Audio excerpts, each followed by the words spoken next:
ਵਾਹਿਗੁਰੂ ਜੀ। ਸਾਰੰਗ ਮਹਿਲਾ ਪੰਜਵਾਂ। ਠਾਕੁਰ ਬਿਨਤੀ ਕਰਨ ਜਨ ਆਇਓ, ਸਰਬ ਸੁਖ ਆਨੰਦ ਸਹਿਜ ਰਸ, ਸੁਨਤ ਤੁਹਾਰੋ ਨਾਇਓ। ਠਾਕੁਰ ਬਿਨਤੀ ਕਰਨ ਜਨ ਆਇਓ, ਸਰਬ ਸੁਖ ਆਨੰਦ ਸਹਿਜ ਰਸ, ਸੁਨਤ ਤੁਹਾਰੋ ਨਾਇਓ। ਰਹਾਉ। ਕਿਰਪਾ ਨਿਧਾਨ ਸੂਖ ਕੇ ਸਾਗਰ, ਜਸ ਸਭ ਮੈਂ ਜਾ ਕੋ ਛਾਇਓ। ਸੰਤ ਸੰਗ ਰੰਗ ਤੁਮ ਕੀਏ, ਆਪਣਾ ਆਪ ਦ੍ਰਿਸ਼ਟਾਇਓ। ਨੈਨੋ ਸੰਗ ਸੰਤਨ ਕੀ ਸੇਵਾ, ਚਰਨ ਝਾਰੀ ਕੇ ਸਾਇਓ। ਆਠ ਪਹਿਰ ਦਰਸ਼ਨ ਸੰਤਨ ਕਾ, ਸੁਖ ਨਾਨਕ ਇਹ ਪਾਇਓ। ਨੈਨੋ ਸੰਗ ਸੰਤਨ ਕੀ ਸੇਵਾ, ਚਰਨ ਝਾਰੀ ਕੇ ਸਾਇਓ। आठ पहर दर्शन संतन का, सुख नानक एह पायो। वाहिगुरु जी का खालसा, वाहिगुरु जी की फतेह। परम पिता अकाल पुरख वाहिगुरु जी की बख्शिश सदका जुगो जुग अटल सर्ब कला समर्थ चवर छत्र तख्त दे मालिक सतगुरु धन श्री गुरु ग्रंथ साहिब जी की पावन पवित्र हजूरी विच जुड़ बैठे परम सत्कारयोग वडभागी गुरमुख सतसंगी जनों, वाहिगुरु जी ने कृपा की है। अमृत वेले सतगुरु जी के दर्शन दीदार करन दा सुभाग प्राप्त होया है। गुरु की पावन हजूरी विच बैठ के गुरबाणी का कीर्तन आप जी सरवण कर रहे सी। सतगुरु जी की पावन बाणी की विचार जो आप जी हर रोज़ श्रवण करते हो, उस दे नाल संबंधित सतगुरु जी के ये पावन वचन सारंग राग विचों आप जी श्रवण कर रहे सी। गुरु ग्रंथ साहिब जी की पावन बाणी पढ़ते हैं, विचारते हैं, समुची बाणी चों एक गल जिहड़ी प्रगट हुंदी है कि सतगुरु जी ने नाम की वडियाई बयान की है, परमात्मा के नाम के गुण बयान किए ने, वार वार नाम नाल जुड़न की गल कही है। जिथे नाम की महिमा गायन की है, नाम दे नाल साडी सांझ किवें बने, नाम दे नाल साडा प्यार किवें बने, उहदे लई जो नाम की विचारधारा वाले लोग ने उन्हां दी संगत विच बैठण की प्रेरणा सतगुरु जी ने वार वार की है। असी जिंदगी के किसी भी खेत्र में सफल होना है तो उस खेत्र दे नाल संबंधित लोगों के कोल असी बैठते उठते हैं। व्यापार करना, व्यापारियों नाल सांझ पाउणी पेगी। असी कोई विद्या लैनी है, उस विद्यक अदारे नाल, उस विद्या दे नाल संबंधित जिहड़े लोग ने उन्हां दे नाल मेल जोल करना पेगा। जो भी असी चाहुंदे हां उस लाइन दे लोगों दे नाल सांझ बनाउणी पेगी। असी चाहुंदे साडी परमात्मा नाल सांझ बने। हुण जो परमात्मा की विचारधारा वाले लोग ने, जिन्हां नूं गुरबाणी च संत कहा है, संत दे नाल सतगुरु जी ने उचेचे तौर पर लफ्ज वरते, हर के संत, परमात्मा दे संत। क्योंकि हर चीज़ की नकल शुरू हो जाती है। धर्म की दुनिया च तो नकल है ही बड़ी है। ਕਈ ਵਾਰੀ ਨਕਲ ਸਗੋਂ ਬਹੁਤੀ ਪ੍ਰਚਲਿਤ ਹੁੰਦੀ, ਅਸਲ ਲੋਕਾਂ ਨੂੰ ਲੱਭਦਾ ਹੀ ਨਹੀਂ, ਦੁਨੀਆ ਉੱਥੋਂ ਤੱਕ ਪਹੁੰਚ ਹੀ ਨਹੀਂ ਸਕਦੀ। ਇਸ ਕਰਕੇ ਜਦੋਂ ਸੰਤ ਦੇ ਨਾਂ ਤੇ ਨਕਲ ਸ਼ੁਰੂ ਹੋ ਗਈ, ਪਖੰਡ ਸ਼ੁਰੂ ਹੋ ਗਿਆ, ਤੇ ਸਤਿਗੁਰੂ ਜੀ ਨੂੰ ਇਹ ਗੱਲ ਕਹਿਣੀ ਪਈ ਕਿ ਹਰ ਕੇ ਸੰਤਨ ਆਖੀਨ ਬਨਾਰਸ ਕੇ ਠੱਗ। ਇਹੋ ਜਿਹੇ ਲੋਕ ਹਰੀ ਕੇ ਸੰਤ ਨਹੀਂ ਬਣੇ। ਹਰੀ ਕੇ ਸੰਤ ਦੀ ਪਹਿਚਾਣ, ਹਰੀ ਕੇ ਸੰਤ ਦੀ ਵਡਿਆਈ, ਗੁਣ, ਲੱਛਣ ਗੁਰਬਾਣੀ 'ਚ ਬੇਅੰਤ ਥਾਵਾਂ ਤੇ ਸਤਿਗੁਰੂ ਜੀ ਨੇ ਵਰਣਨ ਕੀਤੇ ਨੇ।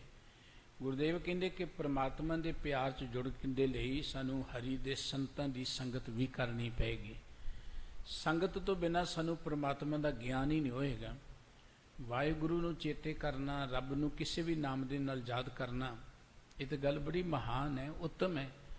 ਪਰ ਵਾਹਿਗੁਰੂ ਹੈ ਕਿਹੋ ਜਿਹਾ ਹੈ? ਵਾਹਿਗੁਰੂ ਜੀ ਦੇ ਨਾਲ ਜੁੜ ਕੇ ਅਸੀਂ ਕਿਹੋ ਜਿਹੇ ਬਣ ਜਾਂਦੇ ਹਾਂ? ਵਾਹਿਗੁਰੂ ਜੀ ਦੀਆਂ ਵਡਿਆਈਆਂ ਕੀ ਨੇ? ਵਾਹਿਗੁਰੂ ਜੀ ਦੇ ਨਾਮ ਦੇ ਰਾਹੀਂ ਸਾਨੂੰ ਕੀ ਮਿਲ ਸਕਦਾ ਹੈ? ਇਹ ਪਤਾ ਤੇ ਸਤ ਸੰਗਤ ਵਿੱਚੋਂ ਆ ਕੇ ਲੱਗੇਗਾ ਨਾ, ਜਾਂ ਜਿਹੜੇ ਜੁੜੇ ਨੇ ਰੱਬ ਦੇ ਪਿਆਰ 'ਚ ਉਹਨਾਂ ਦੇ ਕੋਲ ਬੈਠ ਕੇ ਪਤਾ ਲੱਗੇਗਾ। ਇਸ ਕਰਕੇ ਗੁਰਬਾਣੀ ਵਿੱਚ ਸਤਿਗੁਰੂ ਜੀ ਨੇ ਸਤ ਸੰਗਤ ਦੀ, ਰੱਬੀ ਪਿਆਰਿਆਂ ਦੀ ਸੰਗਤ ਦੀ ਬਹੁਤ ਵੱਡੀ ਵਡਿਆਈ ਕੀਤੀ ਹੈ। ਗੁਰੂ ਸਾਹਿਬ ਜੀ ਦੇ ਪਾਵਨ ਬਚਨ ਕਿ ਮੇਰੇ ਮਾਧੋ ਜੀ ਸਤ ਸੰਗਤ ਮਿਲੇ ਸੋ ਤਰਿਆ, ਗੁਰ ਪ੍ਰਸਾਦ ਪਰਮ ਪਦ ਪਾਇਆ, ਸੁਕੇ ਕਾਸ਼ਟ ਹਰਿਆ। ਜਿਹੜੇ ਸਤ ਸੰਗਤ ਨਾਲ ਜੁੜ ਗਏ ਉਹ ਤਰ ਗਏ। ਤਰ ਗਏ ਦਾ ਅਰਥ ਹੈ ਕਿ ਉਹਨਾਂ ਦੀ ਜ਼ਿੰਦਗੀ 'ਚੋਂ ਦੁੱਖ, ਦਲਿੱਦਰ, ਵਿਕਾਰ, ਔਗਣ, ਬੁਰਾਈਆਂ ਸਭ ਖਤਮ ਹੋ ਗਈਆਂ। ਉਹ ਜਿਹੜੀ ਸਾਡੀ ਸੁਰਤ ਇਹਨਾਂ ਬੁਰਾਈਆਂ 'ਚ ਲੱਗ ਕੇ ਡੁੱਬਦੀ ਸੀ, ਐਵੇਂ ਡੱਕੋ ਡੋਲੇ ਹੋਈ ਰਹਿੰਦੀ ਸੀ, ਉਹ ਹੁਣ ਇਹਨਾਂ ਬੁਰਾਈਆਂ ਤੋਂ ਮੁਕਤ ਹੋ ਗਈ। ਤਰ ਗਈ ਦਾ ਅਰਥ ਉੱਚੀ ਉੱਠ ਗਈ, ਪ੍ਰਮਾਤਮਾ ਦੇ ਪਿਆਰ ਜੁੜ ਕੇ ਸੁਖੀ ਹੋ ਗਈ। ਸੋ ਸਤਿਗੁਰੂ ਜੀ ਨੇ ਅੱਜ ਦੇ ਮੁੱਖ ਵਾਕ ਦੇ ਅੰਦਰ ਜਿੱਥੇ ਨਾਮ ਦੀ ਵਡਿਆਈ ਕੀਤੀ ਹੈ, ਉੱਥੇ ਨਾਮ ਜਪਣ ਵਾਲਿਆਂ ਦੀ ਸੰਗਤ ਦੀ ਬਹੁਤ ਵਡਿਆਈ ਕੀਤੀ ਹੈ, ਤੇ ਨਾਮ ਜਪਣ ਵਾਲਿਆਂ ਦੀ ਸੰਗਤ ਵਿੱਚ ਬੈਠਣ ਦੀ ਪ੍ਰੇਰਣਾ ਕੀਤੀ ਹੈ। ਅਰਦਾਸ ਕਰਦੇ ਸਤਿਗੁਰੂ ਜੀ ਇਹ ਨੇ ਕਿ ਵਾਹਿਗੁਰੂ ਜੀ ਮੈਨੂੰ ਉਹਨਾਂ ਰੱਬੀ ਪਿਆਰਿਆਂ ਦੇ ਕੋਲ ਬੈਠਣ ਦਾ ਸੁਭਾਗ ਸਮਾਂ ਪ੍ਰਾਪਤ ਹੋਏ। ਥਾਂ ਥਾਂ ਤੇ ਸਤਿਗੁਰੂ ਜੀ ਨੇ ਬਚਨ ਕਿ ਸਾਹ ਮਤ ਦੇਹੋ ਦਿਆਲ ਪ੍ਰਭ, ਜਿਤ ਤੁਮਹਿ ਆਰਾਧਨਾ, ਨਾਨਕ ਮੰਗੇ ਦਾਨ ਪ੍ਰਭ, ਰੇਨ ਪਗ ਸਾਧਾ। ਵਾਹਿਗੁਰੂ ਜੀ ਮੈਨੂੰ ਉਹ ਮਤ ਦਿਓ ਜਿਹਦੇ ਨਾਲ ਮੈਂ ਤੁਹਾਡਾ ਸਿਮਰਨ ਕਰਾਂ, ਤੇ ਤੁਹਾਡੇ ਸਿਮਰਨ ਵਿੱਚ ਜੁੜਨ ਦੇ ਲਈ ਉਹ ਮਤ ਮੈਨੂੰ ਮਿਲਣੀ ਹੈ ਸਤ ਸੰਗਤ ਵਿੱਚੋਂ। ਇਸ ਕਰਕੇ ਮੈਂ ਤੁਹਾਡੇ ਪਿਆਰਿਆਂ ਦੀ ਚਰਨ ਧੂੜ ਬਣ ਜਾਵਾਂ, ਸਤ ਸੰਗਤ ਦੀ ਚਰਨ ਧੂੜ ਬਣ ਜਾਵਾਂ। ਸਤਿਗੁਰੂ ਸੱਚੇ ਪਾਤਸ਼ਾਹ ਜੀ ਇਸ ਮੁੱਖ ਵਾਕ ਦੇ ਰਾਹੀਂ ਜੋ ਬਖਸ਼ਿਸ਼ ਸਾਡੇ ਤੇ ਕਰ ਰਹੇ ਨੇ, ਆਓ ਆਪਾਂ ਮਿਲ ਕੇ ਗੁਰੂ ਕੇ ਇਸ ਮੁੱਖ ਵਾਕ ਦੀ ਵਿਚਾਰ ਸਾਂਝੀ ਕਰੀਏ। ਸਤਿਗੁਰੂ ਜੀ ਦੇ ਪਿਆਰ 'ਚ ਜੁੜਦੇ ਹਾਂ, ਮਨ ਬਿਰਤੀਆਂ ਨੂੰ ਟਿਕਾਉਣ ਹਿਤ ਮੁੱਖ ਤੋਂ ਸਾਰੇ ਹੀ ਉਚਾਰਨ ਕਰੀਏ ਜੀ। ਸਤਨਾਮ ਸ੍ਰੀ ਵਾਹਿਗੁਰੂ ਸਾਹਿਬ ਜੀ। ਵਾਹਿਗੁਰੂ ਜੀ ਸਾਰੰਗ ਮਹਿਲਾ ਪੰਜਵਾਂ।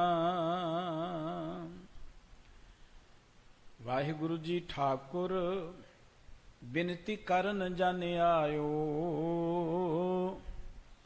ਸਰਬ ਸੁਖ ਆਨੰਦ ਸਹਿਜ ਰਸ, ਸੁਨਤ ਤੁਹਾਰੋ ਨਾਇਓ।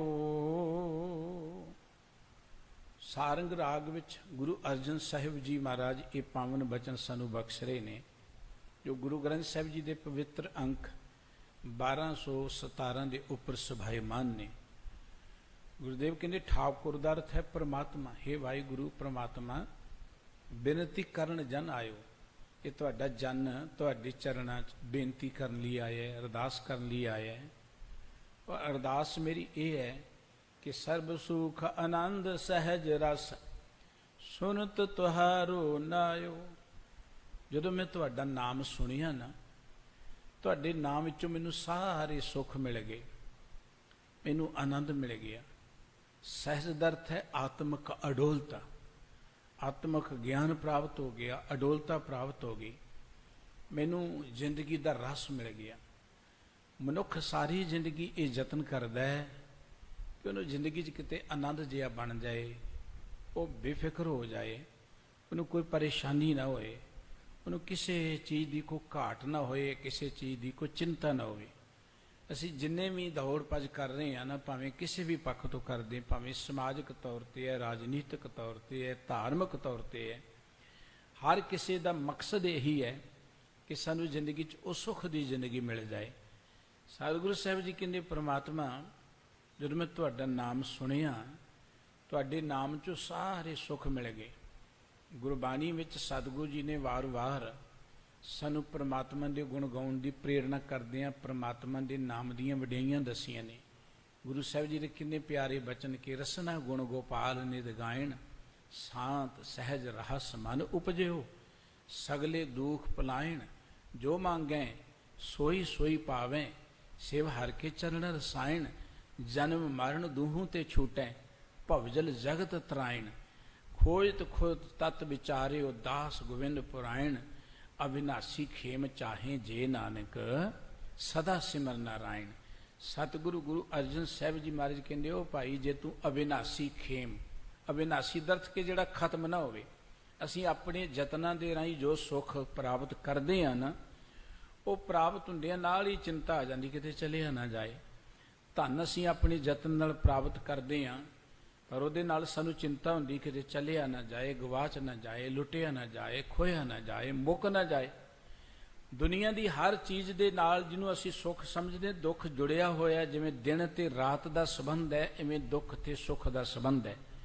ਜਿਵੇਂ ਮਨੁੱਖ ਤੇ ਪਰਛਾਵੇਂ ਦਾ ਸੰਬੰਧ ਹੈ, ਤਿਵੇਂ ਇਹ ਦੁੱਖ ਤੇ ਸੁੱਖ ਦਾ ਪ੍ਰਸੰਗ ਹੈ। ਜੇ ਸੁੱਖ ਹੈ ਤਾਂ ਉਹਦਾ ਪਰਛਾਵਾਂ ਦੁੱਖ ਵੀ ਨਾਲ ਹੀ ਹੈ। ਇਸ ਕਰਕੇ ਸਤਿਗੁਰੂ ਸਾਹਿਬ ਜੀ ਕਹਿੰਦੇ ਨੇ ਕਿ ਬੰਦਿਆ, ਜੇ ਤੂੰ ਅਵਿਨਾਸੀ ਸੁੱਖ ਚਾਹੁੰਦਾ, ਅਵਿਨਾਸੀ ਦਾ ਅਰਥ ਜਿਹੜਾ ਸਦਾ ਕਾਇਮ ਰਹਿਣ ਵਾਲਾ, ਜਿਹੜਾ ਕਦੀ ਨਾਸ ਹੀ ਨਾ ਹੋਏ, ਨਾਸ ਤੋਂ ਰਹਿਤ। ਜੇ ਤੂੰ ਅਜਿਹੀ ਜ਼ਿੰਦਗੀ 'ਚ ਕਲਿਆਣ ਚਾਹੁੰਦਾ, ਸੁੱਖ ਚਾਹੁੰਦਾ, ਫਿਰ ਸਦਾ ਸਿਮਰ ਨਾਰਾਇਣ। ਦੇਖ ਜੇ ਉਸ ਪਰਮਾਤਮਾ ਨੂੰ ਚੇਤੇ ਕਰੇਗਾ ਨਾ, ਉਹਦੇ ਗੁਣ ਗਾਉਣ ਦੇ ਨਾਲ ਸ਼ਾਂਤ ਸਹਿਜ ਰਹਸ ਮਨ ਉਪਜਿਓ, ਤੇਰੇ ਅੰਦਰ ਸ਼ਾਂਤੀ ਪੈਦਾ ਹੋਏਗੀ, ਤੇਰੇ ਅੰਦਰ ਸਹਿਜ ਪੈਦਾ ਹੋਏਗਾ, ਤੇਰੇ ਅੰਦਰ ਖੇੜਾ ਪੈਦਾ ਹੋਵੇਗਾ। ਤੇਰੀ ਜ਼ਿੰਦਗੀ 'ਚੋਂ ਸਗਲੇ ਦੁੱਖ ਪਲਾਇਣ, ਤੇਰੀ ਜ਼ਿੰਦਗੀ 'ਚੋਂ ਸਾਰੇ ਦੁੱਖ ਭੱਜ ਜਾਣਗੇ। ਅਸੀਂ ਚਾਹੁੰਦੇ ਦੁੱਖ ਹੋਏ ਕੋਈ ਨਾ, ਸੁੱਖ ਹੋਏ। ਦੁੱਖ ਸੁੱਖ ਮੰਨਣਾ ਮਨੁੱਖ ਦਾ ਅਧਿਕਾਰ ਹੈ, ਔਰ ਸੁੱਖ ਮੰਨਣ ਲਈ ਮਨੁੱਖ ਆਇਆ। ਕੋਈ ਇਹ ਕਿਸੇ ਤੇ ਇਹ ਨਹੀਂ ਕਹਿ ਸਕਦਾ ਜੀ ਇਹ ਸੁੱਖਾਂ ਦੀ ਖਾਤਰ ਦੌੜਾ ਫਿਰਦਾ। ਅਸੀਂ ਸਾਰੇ ਸੁੱਖਾਂ ਦੀ ਖਾਤਰ ਹੈ। ਭਾਵੇਂ ਕੋਈ ਧਰਮ ਦੀ ਦੁਨੀਆ 'ਚ ਬੈਠਾ ਹੈ, ਸਮਾਧੀ ਲਾ ਕੇ, ਉਹ ਵੀ ਸੁੱਖ ਦੀ ਖਾਤਰ ਹੀ ਬੈਠਾ ਹੋਇਆ ਹੈ। ਭਾਵੇਂ ਕੋਈ ਮਿਹਨਤ ਕਰਕੇ, ਕੋਈ ਕਾਰੋਬਾਰ ਕਰਕੇ ਧਨ ਕਮਾਉਣਾ ਚਾਹੁੰਦਾ, ਉਹ ਵੀ ਸੁੱਖਾਂ ਲਈ ਯਤਨ ਕਰ ਰਿਹਾ ਹੈ। ਹਰ ਮਨੁੱਖ ਜਿਹੜਾ ਨਾ, ਉਹ ਸੁੱਖ ਕੇ ਹੇਤ ਬਹੁਤ ਦੁੱਖ ਪਾਵਤ, ਸੇਵ ਕਰਤ ਜਨ ਜਨ ਕੀ। ਉਹ ਸੁੱਖਾਂ ਦੀ ਖਾਤਰ ਬਹੁਤ ਦੁੱਖ ਵੀ ਉਠਾ ਲੈਂਦਾ ਹੈ। ਇਸ ਕਰਕੇ ਸਤਿਗੁਰੂ ਜੀ ਕਹਿੰਦੇ, ਬੰਦਿਆ ਜੇ ਤੂੰ ਸੁੱਖ ਚਾਹੁੰਦਾ, ਪਰਮਾਤਮਾ ਦੇ ਗੁਣ ਗਾ, ਸ਼ਾਂਤੀ ਪੈਦਾ ਹੋਏਗੀ, ਤੇਰੇ ਅੰਦਰ ਸਹਿਜ ਪੈਦਾ ਹੋਏਗਾ, ਤੇਰੇ ਅੰਦਰ ਸੁੱਖ ਪੈਦਾ ਹੋਏਗਾ, ਤੇਰੇ ਅੰਦਰ ਰਸ ਪੈਦਾ ਹੋਏਗਾ। ਇਹ ਸ਼ਾਂਤੀ, ਇਹ ਸਹਿਜ, ਇਹ ਸੁੱਖ, ਇਹ ਰਸ ਬਾਹਰੋਂ ਨਹੀਂ ਆਉਣੇ ਕਿਤੇ, ਕਿ ਸਾਨੂੰ ਕਿਸੇ ਪਦਾਰਥ ਚੋਂ ਹੀ ਸੁੱਖ ਮਿਲੇਗਾ, ਰਸ ਮਿਲੇਗਾ, ਆਨੰਦ ਮਿਲੇਗਾ ਜ਼ਿੰਦਗੀ ਦਾ। ਇਹ ਪਦਾਰਥ ਸਾਡੀ ਗੁਜ਼ਰਾਨ ਨੇ, ਇਹ ਜ਼ਿੰਦਗੀ 'ਚ ਚਾਹੀਦੇ ਨੇ, ਪਰ ਰਸ ਸੁੱਖ ਆਨੰਦ ਇਹਨਾਂ ਪਦਾਰਥਾਂ ਜਾਂ ਰਾਜਗੱਦੀਆਂ 'ਚ ਨਹੀਂ ਹੈ। ਸਤਿਗੁਰੂ ਜੀ ਕਹਿੰਦੇ, ਉਹ ਤੇ ਇੱਕੋ ਚੀਜ਼ ਵਿੱਚ ਹੈ, ਪ੍ਰਮਾਤਮਾ ਦੇ ਗੁਣ ਗਾ, ਜੋ ਚਾਹੇਗਾ ਤੈਨੂੰ ਮਿਲੇਗਾ। ਇਹ ਕਿੱਡੀ ਵੱਡੀ ਅਵਸਥਾ ਹੈ ਕਿ ਬੰਦਾ ਜੋ ਚਾਹੇ ਉਹਨੂੰ ਮਿਲਦਾ ਜਾਏ। ਦੁਨਿਆਵੀ ਤੌਰ ਤੇ ਜਿੰਨਾ ਮਰਜ਼ੀ ਕੋਈ ਧਨਵਾਨ ਹੋਏ, ਜਿੰਨਾ ਮਰਜ਼ੀ ਕੋਈ ਰਾਜ ਗੱਦੀ ਦਾ ਮਾਲਕ ਹੋਏ, ਉਹ ਜੋ ਚਾਹੇ ਜਦੋਂ ਚਾਹੇ ਉਹਨੂੰ ਹਰ ਵੇਲੇ ਨਹੀਂ ਮਿਲ ਸਕਦਾ। ਕਿਸੇ ਥਾਂ ਤੇ ਉਹ ਵੀ ਮਜਬੂਰ ਹੋ ਜਾਂਦਾ ਹੈ। ਪਰ ਗੁਰਬਾਣੀ ਕਹਿੰਦੀ, ਬੰਦਿਆ ਜੇ ਪਰਮਾਤਮਾ ਦੇ ਪਿਆਰ ਜੁੜੇਗਾ, ਜੋ ਮੰਗੇ ਸੋਈ ਸੋਈ ਪਾਵੇਂ, ਸਿਵ ਹਰਿ ਕੇ ਚਰਨ ਰਸਾਇਣ। ਤੂੰ ਜੋ ਮੰਗੇਗਾ ਉਹ ਤੈਨੂੰ ਮਿਲ ਹੀ ਜਾਏਗਾ, ਜੋ ਚਾਹੇਗਾ ਤੈਨੂੰ ਮਿਲ ਹੀ ਜਾਏਗਾ। ਜਿਹਨੂੰ ਸਵਰਗ ਕਹਿੰਦੇ ਨਾ, ਸਵਰਗ, ਸਵਰਗ ਦੇ ਅਰਥ ਹੀ ਨਹੀਂ ਦੱਸੇ ਗਏ ਸਾਨੂੰ। ਸਾਨੂੰ ਤੇ ਇੱਕ ਲਾਰਾ ਲਾਇਆ ਗਿਆ ਕਿ ਇਹ ਮਰਨ ਤੋਂ ਬਾਅਦ ਕੋਈ ਸਵਰਗ ਹੈ। ਮਰਨ ਤੋਂ ਬਾਅਦ, ਸਰੀਰ ਛੱਡਣ ਤੋਂ ਬਾਅਦ। ਹੁਣ ਜਿਹੜੀ ਚੀਜ਼ ਇਸ ਜ਼ਿੰਦਗੀ 'ਚ ਨਹੀਂ ਮਿਲੀ, ਮਰਨ ਤੋਂ ਬਾਅਦ ਆਪਾਂ ਕੀ ਕਰਨੀ ਕੀ ਹੈ? ਜਦੋਂ ਬਾਅਦ ਮਾਰੀ ਗਿਆ, ਉਦੋਂ ਬਾਅਦ ਉਹਨੂੰ ਲੋੜ ਕੀ ਇਸ ਚੀਜ਼ ਦੀ, ਮਰੇ ਹੋਏ ਬੰਦੇ ਨੂੰ? ਸਵਰਗ ਦਾ ਅਰਥ ਸੀ ਸਵੈ ਅਰਗ। ਸਵੈ ਦਾ ਅਰਥ ਹੈ ਕਿ ਆਪਣਾ ਜ਼ਿੰਦਗੀ ਦੇ ਅੰਦਰ ਸੁੱਖ ਜੋ ਚਾਹਾਂ ਉਹ ਮੈਨੂੰ ਮਿਲਦਾ ਜਾਏ। ਸਵੈ, ਆਪਣੇ ਅੰਦਰ ਹੀ ਸਵਰਗ ਬਣ ਜਾਏ, ਅੰਦਰੋਂ ਜੋ ਚਾਹ ਮੈਨੂੰ ਮਿਲਦਾ ਜਾਏ। ਤੇ ਨਰਕ ਦਾ ਅਰਥ ਵੀ ਕੀ ਹੈ? ਨਾ ਅਰਕ, ਜਿੱਥੇ ਸੁੱਖ ਹੈ ਹੀ ਨਹੀਂ ਹੈ। ਇਸ ਕਰਕੇ ਉਹ ਸਵਰਗ ਦਾ ਅਰਥ ਇਹ ਸੀ ਕਿ ਜੋ ਮੰਗੇ ਸੋਈ ਸੋਈ ਪਾਵੇਂ। ਜੋ ਅਸੀਂ ਚਾਹੀਏ ਉਹ ਸਾਨੂੰ ਮਿਲਦਾ ਜਾਏ, ਜੋ ਅਸੀਂ ਲੋਚੀਏ ਉਹ ਸਾਡੀ ਪੂਰਾ ਹੁੰਦੀ ਜਾਏ ਲੋਚਾ। ਇਸ ਕਰਕੇ ਸਤਿਗੁਰੂ ਜੀ ਕਹਿੰਦੇ, ਬੰਦਿਆ ਜੋ ਮੰਗੇ ਸੋਈ ਸੋਈ ਪਾਵੇਂ, ਸਿਵ ਹਰਿ ਕੇ ਚਰਨ ਰਸਾਇਣ। ਜੋ ਮੰਗੇਗਾ ਉਹ ਤੈਨੂੰ ਮਿਲੀ ਜਾਏਗਾ, ਪਰ ਪ੍ਰਮਾਤਮਾ ਦੇ ਚਰਨਾਂ ਨਾਲ ਜੁੜ, ਪ੍ਰਮਾਤਮਾ ਦੇ ਚਰਨਾਂ ਦੀ ਸੇਵਾ ਕਰ। ਜਨਮ ਮਰਨ ਦੂਹੂ ਤੇ ਛੂਟੈ, ਤੂੰ ਜੰਮਣ ਤੋਂ ਮਰਨ ਤੋਂ ਛੁੱਟ ਜਾਏਗਾ। ਭਉ ਜਲ ਜਗਤ ਤਰਾਇਣ। ਭਉ ਜਲ, ਇਹ ਜਿੱਥੇ ਭਉ ਦਾ ਹੀ ਜਲ ਭਰਿਆ ਪਿਆ, ਭਉ ਦਾ ਹੀ ਪਾਣੀ ਭਰਿਆ ਪਿਆ। ਦੇਖੋ ਸਮੁੰਦਰ ਵਿੱਚ ਪਾਣੀ ਹੈ, ਲੇਕਿਨ ਜਿਸ ਸਮੁੰਦਰ 'ਚ ਅਸੀਂ ਰਹਿ ਰਹੇ, ਇੱਥੇ ਡਰ ਦਾ ਪਾਣੀ ਹੈ। ਹਰ ਮਨੁੱਖ ਦੇ ਅੰਦਰ ਡਰ ਹੈ, ਚਿੰਤਾ ਹੈ, ਫਿਕਰ ਹੈ, ਕੋਈ ਬੰਦਾ ਡਰ ਤੋਂ ਰਹਿਤ ਨਹੀਂ ਹੈ। ਇਸ ਕਰਕੇ ਇਹਨੂੰ ਭਉ ਸਾਗਰ ਵੀ ਕਿਹਾ, ਭਉ ਜਲ ਵੀ ਕਿਹਾ। ਸਤਿਗੁਰੂ ਜੀ ਕਹਿੰਦੇ ਜੇ ਤੂੰ ਪ੍ਰਮਾਤਮਾ ਦੇ ਚਰਨਾਂ ਦੀ ਸੇਵਾ ਕਰੇਗਾ, ਤੂੰ ਭਉ ਜਲ ਤੋਂ ਪਾਰ ਉਤਰ ਜਾਏਗਾ, ਤੇਰੀ ਜ਼ਿੰਦਗੀ ਤੋਂ ਸਾਰੇ ਡਰ ਮਿਟ ਜਾਣਗੇ। ਇੱਥੇ ਬਸ ਨਹੀਂ, ਜਨਮ ਮਰਨ ਦੂਹੂੰ ਤੇ ਛੂਟੈ। ਮਨੁੱਖ ਮਿਹਨਤ ਕਰਕੇ ਧਨ ਪ੍ਰਾਪਤ ਕਰ ਲੇ, ਰਾਜ ਗੱਦੀਆਂ ਪ੍ਰਾਪਤ ਕਰ ਲੇ, ਸਭ ਕੁਝ ਪ੍ਰਾਪਤ ਕਰ ਲੇ, ਸਾਰੀ ਧਰਤੀ ਨੂੰ ਆਪਣੇ ਕਾਬੂ 'ਚ ਰੱਖ ਲੇ, ਫਿਰ ਜੰਮਣ ਮਰਨ ਤੋਂ ਤਾਂ ਨਹੀਂ ਨਾ ਬਚ ਸਕਦਾ। ਬਹੁਤ ਵੱਡੇ ਵੱਡੇ ਤਾਕਤਵਰ ਹੋਏ ਨੇ ਇਸ ਧਰਤੀ ਤੇ, ਹਰਨਾਕਸ਼ ਵਰਗੇ, ਜਿਨ੍ਹਾਂ ਦੀ ਚਰਚਾ ਸੁਣਦੇ ਆ, ਜਿਹੜਾ ਕਹਿੰਦਾ ਨਾ ਦਿਨੇ ਮਰਾਂ ਨਾ ਰਾਤ ਮਰਾਂ, ਨਾ ਘਰ 'ਚ ਮਰਾਂ ਨਾ ਬਾਹਰ ਮਰਾਂ, ਨਾ ਧਰਤੀ ਤੇ ਮਰਾਂ ਨਾ ਅਸਮਾਨ ਤੇ ਮਰਾਂ, ਨਾ ਕੋਈ ਮੈਨੂੰ ਬੰਦਾ ਮਾਰ ਸਕੇ ਨਾ ਮੈਨੂੰ ਕੋਈ ਜਾਨਵਰ ਮਾਰ ਸਕੇ। ਸਭ ਕੁਝ ਜਿਹਨੇ ਆਪਣੇ ਕਾਬੂ ਕਰ ਲਿਆ। ਇਹਦਾ ਅਰਥ ਸੀ ਕਿ ਉਹਨੇ ਆਪਣੀ ਸਿਕਿਉਰਿਟੀ ਇੰਨੀ ਬਣਾਈ ਹੋਈ ਸੀ ਕਿ ਇਹ ਚੀਜ਼ਾਂ ਨੂੰ ਮਾਰ ਨਹੀਂ ਸਨ ਸਕਦੀਆਂ। ਜਿਵੇਂ ਅੱਜ ਕੱਲ੍ਹ ਨਹੀਂ ਗਨਮੈਨ ਰੱਖੇ ਹੁੰਦੇ ਨੇ, ਬੁਲਟ ਪ੍ਰੋਜੈਕਟਾਂ ਪਾਈਆਂ ਹੁੰਦੀਆਂ ਨੇ, ਬੜੀਆਂ ਬੜੀਆਂ ਇਹੋ ਜਿਹੀਆਂ ਗੱਡੀਆਂ ਜਿਨ੍ਹਾਂ ਤੇ ਜੈਂਪਰ ਲੱਗੇ ਹੁੰਦੇ ਨੇ, ਬਹੁਤ ਕੁਝ ਹੈ ਆਪਣੇ ਬਚਾਓ ਦੇ ਲਈ ਲੋਕ ਵਰਤਦੇ ਨੇ। ਹਰਨਾਕਸ਼ ਵੀ ਇੰਨਾ ਤਾਕਤਵਰ ਸੀ ਜਿਹਨੇ ਆਪਣੇ ਬਚਾਓ ਦੇ ਲਈ ਇੰਨੇ ਸਾਧਨ ਬਣਾਏ ਹੋਏ ਸਨ ਕਿ ਜਾਨਵਰ ਵੀ ਕੋਈ ਉੱਤੇ ਵਾਰ ਨਾ ਕਰ ਸਕੇ, ਮਨੁੱਖ ਵੀ ਕੋਈ ਉੱਤੇ ਵਾਰ ਨਾ ਕਰ ਸਕੇ, ਨਾ ਧਰਤੀ ਤੋਂ ਉਹਦੇ ਤੇ ਵਾਰ ਹੋ ਸਕੇ, ਨਾ ਅਸਮਾਨ ਤੋਂ ਵਾਰ ਹੋ ਸਕੇ, ਨਾ ਦਿਨੇ ਕੋ ਨੂੰ ਮਾਰ ਸਕੇ, ਨਾ ਰਾਤ ਕੋ ਮਾਰ ਸਕੇ। ਲੇਕਿਨ ਮਰ ਤਾਂ ਹਰਨਾਕਸ਼ ਵੀ ਗਿਆ, ਮੌਤ ਤੋਂ ਤੇ ਕੋਈ ਨਹੀਂ ਬਚ ਸਕਦਾ। ਇਸ ਕਰਕੇ ਸਤਿਗੁਰੂ ਜੀ ਦੀ ਬਾਣੀ ਕਹਿੰਦੀ, ਬੰਦਿਆ ਜੇ ਤੂੰ ਪ੍ਰਮਾਤਮਾ ਨੂੰ ਚੇਤੇ ਕਰੇਂਗਾ, ਜਨਮ ਮਰਨ ਦੂਹੂੰ ਤੇ ਛੂਟੈ, ਤੂੰ ਜੰਮਣ ਮਰਨ ਤੋਂ ਹੀ ਪਾਰ ਉਤਰ ਜਾਏਗਾ, ਜੰਮਣ ਮਰਨ ਤੇਰੀ ਜ਼ਿੰਦਗੀ ਚੋਂ ਖਤਮ ਹੋ ਜਾਏਗਾ। ਜੇ ਤੂੰ ਸੁੱਖ ਚਾਹੁੰਦਾ ਤੇ ਸਤਿਗੁਰੂ ਜੀ ਕਹਿੰਦੇ ਪ੍ਰਮਾਤਮਾ ਦੇ ਨਾਮ ਨੂੰ ਸੁਣ, ਨਾਮ ਨੂੰ ਜਪ। ਨਾਮ ਦੀ ਕੀ ਵਡਿਆਈ ਹੈ। ਜਦ ਆਪਾਂ ਗੁਰੂ ਗ੍ਰੰਥ ਸਾਹਿਬ ਜੀ ਦੀ ਪਵਿੱਤਰ ਬਾਣੀ ਪੜ੍ਹਦੇ ਹਾਂ, ਧੰਨ ਗੁਰੂ ਰਾਮਦਾਸ ਜੀ ਮਹਾਰਾਜ ਦੇ ਬੜੇ ਪਿਆਰੇ ਬਚਨ ਕਿ ਨਾਏ ਸੁਣੀਏ ਸਭ ਸਿੱਧ ਹੈ, ਰਿੱਧ ਪਿੱਛੇ ਆਵੇ, ਨਾਏ ਸੁਣੀਏ ਨੌ ਨਿਧ ਮਿਲੇ, ਮਨ ਚਿੰਦਿਆ ਪਾਵੇ। ਗੁਰੂ ਬਾਬਾ ਜੀ ਕਹਿੰਦੇ ਜੇ ਨਾਮ ਦੇ ਨਾਲ ਜੁੜੋਗੇ, ਨਾਮ ਨੂੰ ਸੁਣੋਗੇ, ਇੱਕ ਹੁੰਦਾ ਹੈ ਨਾਮ ਨੂੰ ਜਪਣਾ, ਇੱਕ ਹੁੰਦਾ ਹੈ ਨਾਮ ਨੂੰ ਸੁਣਨਾ। ਦੇਖੋ ਸੁਣਨਾ ਸਾਨੂੰ ਆਉਂਦਾ ਨਹੀਂ ਹੈ, ਅਸੀਂ ਤੇ ਗੁਰੂ ਕੋਲ ਬੈਠ ਕੇ ਵੀ ਗੱਲਾਂ ਹੀ ਕਰਦੇ ਰਹਿੰਦੇ, ਕਿਉਂਕਿ ਸੁਣਨਾ ਹੈ ਬੜਾ ਔਖਾ ਹੈ। ਕੁਦਰਤ ਨੇ ਸਾਨੂੰ ਸੁਣਨ ਲਈ ਦੋ ਕੰਨ ਦਿੱਤੇ ਨੇ, ਬੋਲਣ ਲਈ ਇੱਕ ਜੀਭ ਦਿੱਤੀ ਹੈ। ਦੋ ਕੰਨ ਇਸ ਲਈ ਦਿੱਤੇ ਅਸੀਂ ਬਹੁਤਾ ਸੁਣ ਸਕੀਏ, ਜੀਭ ਇਸ ਲਈ ਇੱਕ ਦਿੱਤੀ ਅਸੀਂ ਘੱਟ ਬੋਲੀਏ। ਪਰ ਜੀਭ ਬੋਲਦੀ ਰਹਿੰਦੀ ਹੈ, ਬੰਦ ਹੋ ਹੀ ਨਹੀਂ ਸਕਦੀ। ਜਿੱਥੇ ਸੁਣਨ ਦਾ ਸਥਾਨ ਉੱਥੇ ਵੀ ਅਸੀਂ ਅੰਨਾ ਬਹਾਨਾ ਜਾਂ ਲਾ ਕੇ ਭਾਵੇਂ ਅੱਖੀਆਂ ਨਾਲ ਹੀ ਗੱਲਾਂ ਕਰੀ ਜਾਈਏ, ਕਰਦਾ ਹੀ ਚਾਹੁੰਦੇ ਆਪਾਂ, ਚੁੱਪ ਰਹਿ ਹੀ ਨਹੀਂ ਸਕਦੇ। ਇਹ ਸਾਡਾ ਇੱਕ ਸੁਭਾਅ ਬਣ ਗਿਆ, ਇਹ ਮਨੁੱਖ ਦੀ ਮਜਬੂਰੀ ਹੈ, ਇਹ ਸੁਣ ਨਹੀਂ ਸਕਦਾ। ਸੁਣਨਾ ਸਭ ਤੋਂ ਔਖਾ ਹੈ, ਪਰ ਸੁਣਨ ਤੋਂ ਬਿਨਾਂ ਗੱਲ ਬਣੇਗੀ ਨਹੀਂ। ਅਸੀਂ ਜੋ ਸੁਣਿਆ ਉਹੀ ਕੁਝ ਬੋਲਦੇ ਹਾਂ, ਮਾਤਾ ਪਿਤਾ ਪਾਸੋਂ, ਭੈਣ ਭਰਾਵਾਂ ਪਾਸੋਂ, ਸਮਾਜ ਵਿੱਚੋਂ, ਸਕੂਲ 'ਚੋਂ ਜੋ ਸੁਣਿਆ ਉਹ ਅਸੀਂ ਬੋਲਦੇ ਹਾਂ।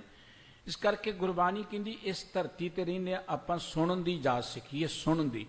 ਜਿਹਨੂੰ ਚੀਜ਼ ਨੂੰ ਧਿਆਨ ਦੇ ਨਾਲ ਸੁਣਾਂਗੇ ਉਹ ਚੀਜ਼ ਹੀ ਅਸੀਂ ਅੱਗੇ ਬੋਲ ਸਕਾਂਗੇ। ਇਸ ਧਰਤੀ ਤੇ ਆਉਣ ਦੇ ਵਾਲੇ ਮਨੁੱਖ ਨੂੰ ਸਤਿਗੁਰੂ ਜੀ ਨੇ ਸਮਝਾਇਆ, ਜਬ ਲਗ ਦੁਨੀਆ ਰਹੀਏ ਨਾਨਕ ਕਿਛ ਸੁਣੀਏ ਕਿਛ ਕਹੀਏ, ਕੁਝ ਸੁਣ। ਤੇ ਗੁਰਬਾਣੀ ਵਿੱਚ ਸੁਣਨ ਦੀ ਗੱਲ ਪਹਿਲਾਂ ਕਹੀ ਹੈ। ਕਿਤੇ ਅਸੀਂ ਸਤਿਪੁਰਖਾਂ ਕੋਲ ਚਲੇ ਜਾਈਏ, ਸਤਿਗੁਰੂ ਜੀ ਕਹਿੰਦੇ ਸੰਤ ਮਿਲੇ ਕਿਛ ਸੁਣੀਏ ਕਹੀਏ, ਉੱਥੇ ਜਾ ਕੇ ਕੁਝ ਸੁਣੋ ਤੇ ਉਦੋਂ ਬਾਅਦ ਤੁਸੀਂ ਕੁਝ ਕਹੋ ਵੀ। ਸੁਣਨਾ ਬਹੁਤ ਜ਼ਰੂਰੀ ਹੈ, ਪਰ ਸੁਣਨ ਤੋਂ ਬਾਅਦ ਕੁਝ ਕਹਿਣਾ ਵੀ ਜ਼ਰੂਰੀ ਹੈ। ਗੁਰਬਾਣੀ ਵਿੱਚ ਸਤਿਗੁਰੂ ਜੀ ਨੇ ਸੁਣਨ ਦੀ ਵਡਿਆਈ ਬੜੀ ਕੀਤੀ ਹੈ। ਗੁਰੂ ਰਾਮਦਾਸ ਜੀ ਮਹਾਰਾਜ ਕਹਿੰਦੇ, ਨਾਏ ਸੁਣੀਏ ਸਭ ਸਿੱਧ ਹੈ, ਰਿੱਧ ਪਿੱਛੇ ਆਵੇ, ਨਾਏ ਸੁਣੀਏ ਨੌ ਨਿਧ ਮਿਲੇ, ਮਨ ਚਿੰਦਿਆ ਪਾਵੇ। ਰਿੱਧੀਆਂ ਨੂੰ, ਸਿੱਧੀਆਂ ਨੂੰ, ਨੌ ਨਿਧੀਆਂ ਨੂੰ ਪ੍ਰਾਪਤ ਕਰਨ ਦੇ ਲਈ ਬੜੇ ਤਪ ਕਰਦੇ ਨੇ ਲੋਕ। ਆਪਾਂ ਦੇਖਦੇ ਹਾਂ ਕਈ ਲੋਕ ਤੇ ਸੋਚਦੇ ਕਿ ਰਿੱਧੀਆਂ ਸਿੱਧੀਆਂ ਪ੍ਰਾਪਤ ਕਰਨਾ ਹੀ ਜ਼ਿੰਦਗੀ ਦਾ ਮਕਸਦ ਹੈ। ਸਾਰੀ ਜ਼ਿੰਦਗੀ ਲਗਾ ਦਿੰਦੇ, ਸਰੀਰ ਨੂੰ ਬੜਾ ਕਸ਼ਟ ਦਿੰਦੇ, ਭੁੱਖੇ ਰਹਿੰਦੇ ਨੇ, ਸਰੀਰ ਦੇ ਉੱਪਰ ਖੇਸਵਾ ਪਾਈ ਜਾਂਦੇ ਨੇ, ਨੰਗੇ ਪੈਰੀਂ ਤੁਰੇ ਫਿਰਦੇ ਨੇ, ਕਈ ਦਿਨ ਸਮਾਧੀਆਂ ਲਾ ਕੇ ਬੈਠੇ ਰਹਿੰਦੇ ਨੇ, ਤੀਰਥਾਂ ਦਾ ਰਟਨ ਕਰਦੇ ਨੇ, ਬਹੁਤ ਕੁਝ ਕਰਦੇ ਨੇ। ਧਰਮ ਦੀ ਦੁਨੀਆ 'ਚ ਲੋਕ ਬੜੀ ਖੇਚਲ ਕਰਦੇ ਨੇ। ਉਹ ਕਾਹਦੇ ਲਈ ਕਿ ਸਾਨੂੰ ਰਿੱਧੀਆਂ ਸਿੱਧੀਆਂ ਮਿਲ ਜਾਣ। ਰਿੱਧੀਆਂ ਸਿੱਧੀਆਂ ਪ੍ਰਾਪਤ ਕਰਨਾ ਕੋਈ ਜ਼ਿੰਦਗੀ ਦਾ ਮਕਸਦ ਨਹੀਂ ਹੈ। ਪਹਿਲੀ ਗੱਲ, ਹਰ ਮਨੁੱਖ ਦੇ ਅੰਦਰ ਇਹ ਸਾਰੀਆਂ ਹੀ ਰਿੱਧੀਆਂ ਸਿੱਧੀਆਂ ਹੈਗੀਆਂ ਨੇ, ਸਾਰੇ ਖਜ਼ਾਨੇ ਹੈਗੇ ਨੇ, ਪਰ ਮਨੁੱਖ ਦੇ ਉਹ ਖਜ਼ਾਨੇ ਗਵਾਚ ਗਏ। ਮਨੁੱਖ ਉਹਨਾਂ ਨੂੰ ਸੰਭਾਲ ਨਹੀਂ ਸਕਿਆ, ਜਾਂ ਮਨੁੱਖ ਨੂੰ ਗਿਆਨ ਨਹੀਂ ਉਹਨਾਂ ਦਾ। ਗੁਰਬਾਣੀ ਕਹਿੰਦੀ ਜਦੋਂ ਤੁਸੀਂ ਨਾਮ ਦੇ ਨਾਲ ਜੁੜ ਜਾਓਗੇ, ਨਾਏ ਸੁਣੀਏ ਸਭ ਸਿੱਧ ਹੈ, ਸਿੱਧ ਦਾ ਅਰਥ ਹੁੰਦਾ ਸਫਲਤਾ। ਜੇ ਤੁਸੀਂ ਨਾਮ ਨੂੰ ਸੁਣ ਲੋਗੇ, ਸਾਰੀਆਂ ਸਫਲਤਾਵਾਂ ਜ਼ਿੰਦਗੀ 'ਚ ਮਿਲ ਜਾਣਗੀਆਂ, ਸਿੱਧੀਆਂ ਸਫਲਤਾਵਾਂ ਮਿਲ ਜਾਣਗੀਆਂ, ਕਾਮਯਾਬੀਆਂ ਮਿਲ ਜਾਣਗੀਆਂ। ਰਿੱਧ ਪਿੱਛੇ ਆਵੇ। ਰਿੱਧ ਦਾ ਅਰਥ ਹੈ ਬਰਕਤਾਂ। ਉਹ ਬਰਕਤਾਂ ਤੇ ਤੁਹਾਡੇ ਮਗਰ ਮਗਰ ਆਉਣਗੀਆਂ। ਤੁਹਾਨੂੰ ਬਰਕਤਾਂ ਮੰਗਣ ਦੀ ਲੋੜ ਨਹੀਂ ਹੈ। ਗੁਰਬਾਣੀ ਕਹਿੰਦੀ ਕੋਈ ਚੀਜ਼ ਮੰਗਣ ਦੀ ਲੋੜ ਨਹੀਂ, ਕਿਸੇ ਚੀਜ਼ ਮਗਰ ਦੌੜਨ ਦੀ ਲੋੜ ਨਹੀਂ ਹੈ, ਪ੍ਰਮਾਤਮਾ ਨੂੰ ਹੀ ਲੱਭਣ ਦੀ ਲੋੜ ਨਹੀਂ ਹੈ। ਤੁਸੀਂ ਜ਼ਿੰਦਗੀ ਦੇ ਅੰਦਰ ਪ੍ਰਮਾਤਮਾ ਦੇ ਨਾਮ ਨੂੰ ਸੁਣ ਕੇ ਅੰਦਰੋਂ ਪਵਿੱਤਰ ਹੋ ਜਾਓ, ਅੰਦਰੋਂ ਸਾਫ਼ ਹੋ ਜਾਓ, ਆਪਣੇ ਆਪ ਨੂੰ ਸਵਾਰ ਲਓ। ਪ੍ਰਮਾਤਮਾ ਵੀ ਤੁਹਾਡੇ ਮਗਰ ਮਗਰ ਤੁਰਿਆ ਫਿਰੇਗਾ। ਬਾਬਾ ਕਬੀਰ ਸਾਹਿਬ ਜੀ ਕਹਿੰਦੇ ਪਾਛੇ ਲਾਗੋ ਹਰ ਫਿਰੈ, ਕਹਿਤ ਕਬੀਰ ਕਬੀਰ। ਉਹ ਪ੍ਰਮਾਤਮਾ ਤੇ ਮਗਰ ਮਗਰ ਤੁਰਿਆ ਫਿਰਦਾ। ਜੇ ਅਸੀਂ ਜ਼ਿੰਦਗੀ 'ਚ ਇਨਸਾਨ ਬਣ ਜਾਈਏ, ਮਸਲਾ ਆਪਾਂ ਇਨਸਾਨ ਹੈ ਹੀ ਨਹੀਂ ਨਾ। ਦੇਖਣ ਨੂੰ ਬਾਹਰੋਂ ਮਨੁੱਖ ਹਾਂ, ਪਰ ਕਰਤੂਤ ਪਸ਼ੂ ਕੀ, ਮਾਨਸ ਜਾਤ। ਸਾਡੇ ਕਰਮ ਮਨੁੱਖਾਂ ਵਾਲੇ ਨਹੀਂ ਹੈ। ਮਨੁੱਖ ਤਾਂ ਬੜੀ ਉੱਤਮ ਕਿਰਤ ਹੈ ਪ੍ਰਮਾਤਮਾ ਦੀ। ਇਸ ਧਰਤੀ ਤੇ ਅਗਰ ਕੋਈ ਸਭ ਤੋਂ ਮਹਾਨ ਚੀਜ਼ ਬਣਾਈ ਹੈ ਪ੍ਰਮਾਤਮਾ ਨੇ, ਉਹ ਮਨੁੱਖ ਹੈ। ਇਹ ਬਾਕੀ ਸਭ ਕੁਝ ਮਨੁੱਖ ਦੇ ਲਈ ਹੈ। ਕੋਈ ਫੁੱਲ ਜਿਹੜੇ ਨੇ ਉਹ ਮਨੁੱਖ ਤੋਂ ਬਹੁਤ ਸੋਹਣੇ ਨਹੀਂ ਹੈ, ਕੋਈ ਦੇਵੀ ਦੇਵਤਾ ਮਨੁੱਖ ਤੋਂ ਕੋਈ ਵੱਡਾ ਨਹੀਂ ਹੈ, ਕੋਈ ਦੁਨੀਆ ਦੀ ਸ਼ਕਤੀ ਮਨੁੱਖ ਤੋਂ ਵੱਡੀ ਨਹੀਂ ਹੈ। ਮਨੁੱਖ ਸਭ ਤੋਂ ਵੱਡਾ ਸੀ, ਪਰ ਮਨੁੱਖ ਆਪਣੀ ਵਡਿਆਈ ਨੂੰ ਭੁੱਲ ਕੇ ਨਾ ਹੋਰਨਾਂ ਚੀਜ਼ਾਂ ਨੂੰ ਵੱਡੇ ਸਮਝਣ ਲੱਗ ਪਿਆ। ਇੱਥੇ ਆ ਕੇ ਮਨੁੱਖ ਖੁੰਝ ਗਿਆ। ਗੁਰਬਾਣੀ ਨੇ ਕਿਤੇ ਨਹੀਂ ਕਿਹਾ ਕਿ ਤੁਸੀਂ ਕਿਸੇ ਚੀਜ਼ ਨੂੰ ਲੱਭਣ ਲਈ ਚੱਲੋ। ਗੁਰਬਾਣੀ ਕਹਿੰਦੀ ਆਪਣੇ ਆਪ ਨੂੰ ਸਵਾਰ ਲਓ। ਤੁਸੀਂ ਬਾਬਾ ਫਰੀਦ ਸਾਹਿਬ ਜੀ ਦੇ ਬਚਨ ਕਿ ਆਪ ਸਵਾਰੇ ਮੈਂ ਮਿਲੇ, ਮੈਂ ਮਿਲਿਆ ਸੁਖ ਹੋਏ। ਫਰੀਦਾ ਜੇ ਤੂੰ ਮੇਰਾ ਹੋਏ ਰਹੈਂ, ਸਭ ਜਗ ਤੇਰਾ ਹੋਏ। ਓਏ ਆਪਣੇ ਆਪ ਨੂੰ ਸਵਾਰ ਲੈ। ਜਦੋਂ ਤੂੰ ਸਵਾਰ ਲਏਗਾ ਆਪਣੇ ਆਪ ਨੂੰ, ਸਾਰੀ ਦੁਨੀਆ ਤੇਰੀ ਬਣ ਜਾਏਗੀ। ਮੈਂ ਵੀ ਤੈਨੂੰ ਮਿਲ ਪਵਾਂਗਾ, ਸਾਰੀ ਦੁਨੀਆ ਤੈਨੂੰ ਮਿਲ ਪਏਗੀ। ਮਸਲਾ ਤੇ ਆਪਣੇ ਆਪ ਨੂੰ ਸਵਾਰਨ ਦਾ ਸੀ। ਧਰਮ ਦਾ ਅਰਥ ਹੀ ਆਪਣੇ ਆਪ ਨੂੰ ਸਵਾਰਨਾ ਹੈ। ਧਰਮ ਦਾ ਅਰਥ ਹੈ ਸਾਡੀ ਜ਼ਿੰਦਗੀ ਦੀ ਡਿਊਟੀ, ਸਾਡੀ ਜ਼ਿੰਦਗੀ ਦਾ ਫਰਜ਼ ਸਾਨੂੰ ਪਤਾ ਲੱਗੇ, ਸਾਡਾ ਫਰਜ਼ ਕੀ ਹੈ, ਸਾਡੀ ਡਿਊਟੀ ਕੀ ਹੈ। ਤੇ ਗੁਰੂ ਬਾਬਾ ਜੀ ਕਹਿੰਦੇ ਨੇ ਆਪਾਂ ਜ਼ਿੰਦਗੀ 'ਚ ਧਰਮ ਦੇ ਰਾਹੀਂ ਆਪਣੇ ਆਪ ਨੂੰ ਸਵਾਰ ਲਈਏ। ਰਿੱਧੀਆਂ ਸਿੱਧੀਆਂ ਤੇ ਮਗਰ ਮਗਰ ਤੁਰੀਆਂ ਫਿਰਨਗੀਆਂ। ਨਾ ਹੀ ਸੁਣੀਏ ਸਭ ਸਿੱਧ ਹੈ, ਰਿੱਧ ਪਿੱਛੇ ਆਵੇ। ਜਦੋਂ ਬੰਦਾ ਪ੍ਰਮਾਤਮਾ ਦੇ ਨਾਮ ਨੂੰ ਸੁਣਦਾ ਹੈ ਨਾ, ਸਭ ਸਿੱਧੀਆਂ ਆ ਜਾਂਦੀਆਂ, ਬਰਕਤਾਂ ਆ ਜਾਂਦੀਆਂ ਨੇ, ਸਫਲਤਾਵਾਂ ਆ ਜਾਂਦੀਆਂ ਨੇ। ਨਾ ਹੀ ਸੁਣੀਏ ਨੌ ਨਿਧ ਮਿਲੇ, ਮਨ ਚਿੰਦਿਆ ਪਾਵੈ। ਜਦੋਂ ਨਾਮ ਨੂੰ ਸੁਣਦੇ ਹਾਂ, ਸਾਨੂੰ ਨੌ ਨਿਧਾਂ, 9 ਖਜ਼ਾਨੇ ਮੰਨੇ ਨੇ ਸੰਸਾਰ ਦੇ ਲੋਕਾਂ ਨੇ। 9 ਖਜ਼ਾਨੇ, ਜਿਵੇਂ ਵਿਦਿਆ ਖਜ਼ਾਨਾ ਹੈ, ਇਹੋ ਜਿਹੇ 9 ਖਜ਼ਾਨੇ ਮੰਨੇ ਨੇ। ਸਤਿਗੁਰੂ ਜੀ ਕਹਿੰਦੇ ਜਿਹੜਾ ਬੰਦਾ ਨਾਮ ਨੂੰ ਸੁਣ ਲੇ ਨਾ, ਉਹਨੂੰ ਸਾਰੇ 9 ਖਜ਼ਾਨੇ ਮਿਲ ਜਾਂਦੇ ਨੇ। ਹੁਣ ਨਾਮ ਜਪਣ ਵਾਲਿਆਂ ਦਾ ਇਤਿਹਾਸ ਪੜ੍ਹੀਏ। ਬਾਬਾ ਨਾਮਦੇਵ ਜੀ, ਭਗਤ ਕਬੀਰ ਸਾਹਿਬ ਜੀ, ਬਾਬਾ ਰਵਿਦਾਸ ਸਾਹਿਬ ਜੀ, ਆਪਾਂ ਗੁਰੂ ਸਾਹਿਬਾਨ ਦਾ ਜੀਵਨ ਇਤਿਹਾਸ ਪੜ੍ਹੀਏ। ਹੁਣ ਬਾਬਾ ਅਮਰਦਾਸ ਜੀ ਸਾਰੀ ਜ਼ਿੰਦਗੀ ਤੀਰਥਾਂ ਤੇ ਚੱਲਦੇ ਰਹੇ, 62 ਸਾਲ ਦੀ ਉਮਰ ਤੱਕ। ਲੇਕਿਨ ਉਦੋਂ ਉਹਨਾਂ ਨੇ ਕੋਈ ਬਾਣੀ ਨਹੀਂ ਉਚਾਰਨ ਕੀਤੀ। ਉਦੋਂ ਉਹਨਾਂ ਦਾ ਕੋਈ ਤੁਹਾਨੂੰ ਇਹੋ ਜਿਹਾ ਲਫ਼ਜ਼ ਨਹੀਂ ਮਿਲੇਗਾ। ਲੇਕਿਨ ਜਦੋਂ ਉਹ ਗੁਰੂ ਕੀ ਹਜ਼ੂਰੀ 'ਚ ਆ ਕੇ ਨਾਮ ਨਾਲ ਜੁੜੇ, ਹੁਣ ਨਾਮ ਨਾਲ ਜੁੜ ਕੇ ਉਹ ਖਜ਼ਾਨੇ ਆਪੇ ਆ ਗਏ। ਵਿਦਿਆ ਦਾ ਖਜ਼ਾਨਾ ਆ ਗਿਆ, ਰੂਹਾਨੀਅਤ ਦਾ ਖਜ਼ਾਨਾ ਆ ਗਿਆ, ਸਭ ਕੁਝ ਮਿਲ ਗਿਆ ਉਹਨਾਂ ਨੂੰ। ਇਹ ਕਦੋਂ ਮਿਲਿਆ? ਜਦੋਂ ਨਾਮ ਵਿੱਚ ਸੁਰਤ ਜੁੜੀ। ਸਤਿਗੁਰੂ ਜੀ ਕਹਿੰਦੇ ਨਾਏ ਸੁਣੀਏ ਨੌ ਨਿਧ ਮਿਲੇ, ਮਨ ਚਿੰਦਿਆ ਪਾਵੈ। ਨਾਮ ਦੇ ਵਿੱਚ ਸੁਰਤ ਜੋੜਨ ਦੇ ਨਾਲ 9 ਨਿਧੀਆਂ ਮਿਲ ਜਾਂਦੀਆਂ ਨੇ, ਸਾਰੇ ਖਜ਼ਾਨੇ ਆਪਣੇ ਆਪ ਮਿਲ ਜਾਂਦੇ ਨੇ। ਇਹ ਸਾਰੇ ਖਜ਼ਾਨੇ ਮਨੁੱਖ ਦੇ ਅੰਦਰ ਹੀ ਨੇ। ਦੁਨੀਆ ਦੀ ਜਿੰਨੀ ਵਿਦਿਆ ਉਹ ਮਨੁੱਖ ਦੇ ਅੰਦਰ ਹੈ। ਦੁਨਿਆਵੀ ਕਿਤਾਬਾਂ ਸਾਨੂੰ ਗਿਆਨ ਨਹੀਂ ਦਿੰਦੀਆਂ, ਇਹ ਤੇ ਆਪਣੇ ਅੰਦਰੋਂ ਗਿਆਨ ਨੂੰ ਲੱਭਣ ਦਾ ਸਾਨੂੰ ਤਰੀਕਾ ਦੱਸਦੀਆਂ ਨੇ। ਜਿਵੇਂ ਪਾਣੀ ਧਰਤੀ 'ਚ ਹੈ, ਬਾਹਰੋਂ ਅਸੀਂ ਥੋੜਾ ਜਿਹਾ ਪਾਣੀ ਪਾਉਂਦੇ ਹਾਂ, ਫਿਰ ਧਰਤੀ 'ਚੋਂ ਬੋਰ ਰਾਹੀਂ ਪਾਣੀ ਆਉਣਾ ਬਾਹਰ ਸ਼ੁਰੂ ਹੋ ਜਾਂਦਾ ਹੈ। ਇਵੇਂ ਇਹ ਦੁਨਿਆਵੀ ਵਿਦਿਆ ਕਿਤਾਬਾਂ ਜਿਹੜੀਆਂ ਨੇ, ਇਹ ਵਿਦਿਆ ਨਹੀਂ ਦਿੰਦੀਆਂ। ਮਾਸਟਰ ਸਾਨੂੰ ਵਿਦਿਆ ਨਹੀਂ ਦਿੰਦੇ।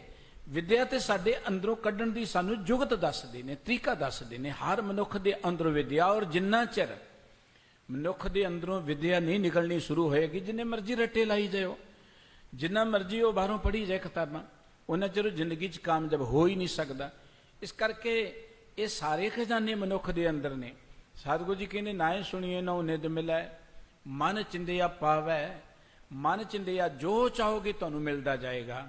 ਕਦੋਂ? ਜੇ ਨਾਮ ਨੂੰ ਸੁਣ ਲਓਗੇ, ਜੇ ਨਾਮ ਵਿੱਚ ਸੁਰਤ ਜੋੜ ਲਓਗੇ। ਨਾਏ ਸੁਣੀਏ ਸੰਤੋਖ ਹੋਏ, ਕਬਲਾ ਚਰਨ ਧਿਆਵੇ।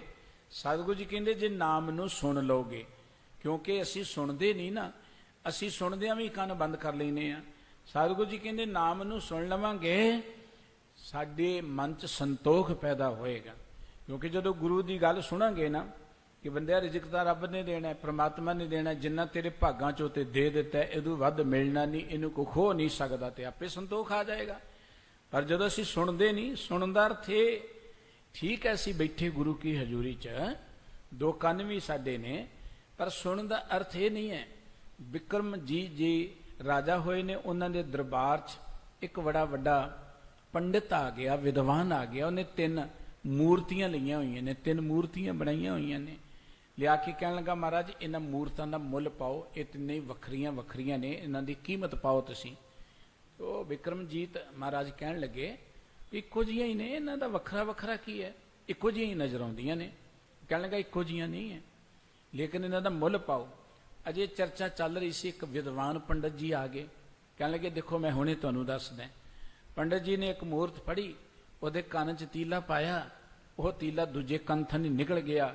ਕਹਿਣ ਲੱਗਾ ਮਹਾਰਾਜ ਇਹ ਜਿਹੜੀ ਮੂਰਤ ਦੀ ਧੇਲਾ ਕੀਮਤ ਨਹੀਂ ਹੈ, ਬਿਲਕੁਲ ਇਹਦੀ ਕੋਈ ਕੀਮਤ ਨਹੀਂ, ਨਕਮੀ ਹੈ ਸਭ ਤੋਂ। ਦੂਸਰੀ 'ਚ ਪਾਇਆ, ਉਹਦਾ ਜਿਹੜਾ ਸੀ ਉਹ ਤੀਲਾ ਨਾ ਉਹ ਮੂੰਹ ਦੇ ਰਾਹੀਂ ਬਾਹਰ ਆ ਗਿਆ। ਕਹਿਣ ਲੱਗੇ ਇਹਦੀ ਥੋੜੀ ਜਿਹੀ ਕੀਮਤ ਹੈਗੀ ਹੈ। ਤੀਸਰੀ 'ਚ ਪਾਇਆ, ਉਹ ਤੀਲਾ ਆਇਆ ਹੀ ਨਹੀਂ, ਅੰਦਰ ਚਲੇ ਗਿਆ। ਕਹਿਣ ਲੱਗਾ ਇਹ ਮੂਰਤ ਦੀ ਕੀਮਤ ਹੀ ਕੋਈ ਨਹੀਂ ਹੈ, ਇਹ ਮੂਰਤ ਦੀ ਕੀਮਤ ਕੋਈ ਨਹੀਂ, ਅਮੁੱਲ ਹੈ। ਕਹਿਣ ਲੱਗੇ ਇਹਦਾ ਅਰਥ ਕੀ ਹੈ? ਉਹ ਪੰਡਤ ਜੀ ਕਹਿਣ ਲੱਗੇ ਕਿ ਇਹ ਮੂਰਤਾਂ ਦਾ ਅਰਥ ਇਹ ਹੈ, ਇਹ ਦੱਸਦੀਆਂ ਨੇ ਮੂਰਤਾਂ ਕਿ ਮਨੁੱਖ ਕਿਹੋ ਜਿਹੇ ਨੇ, ਸਰੋਤੇ ਕਿਹੋ ਜਿਹੇ ਨੇ।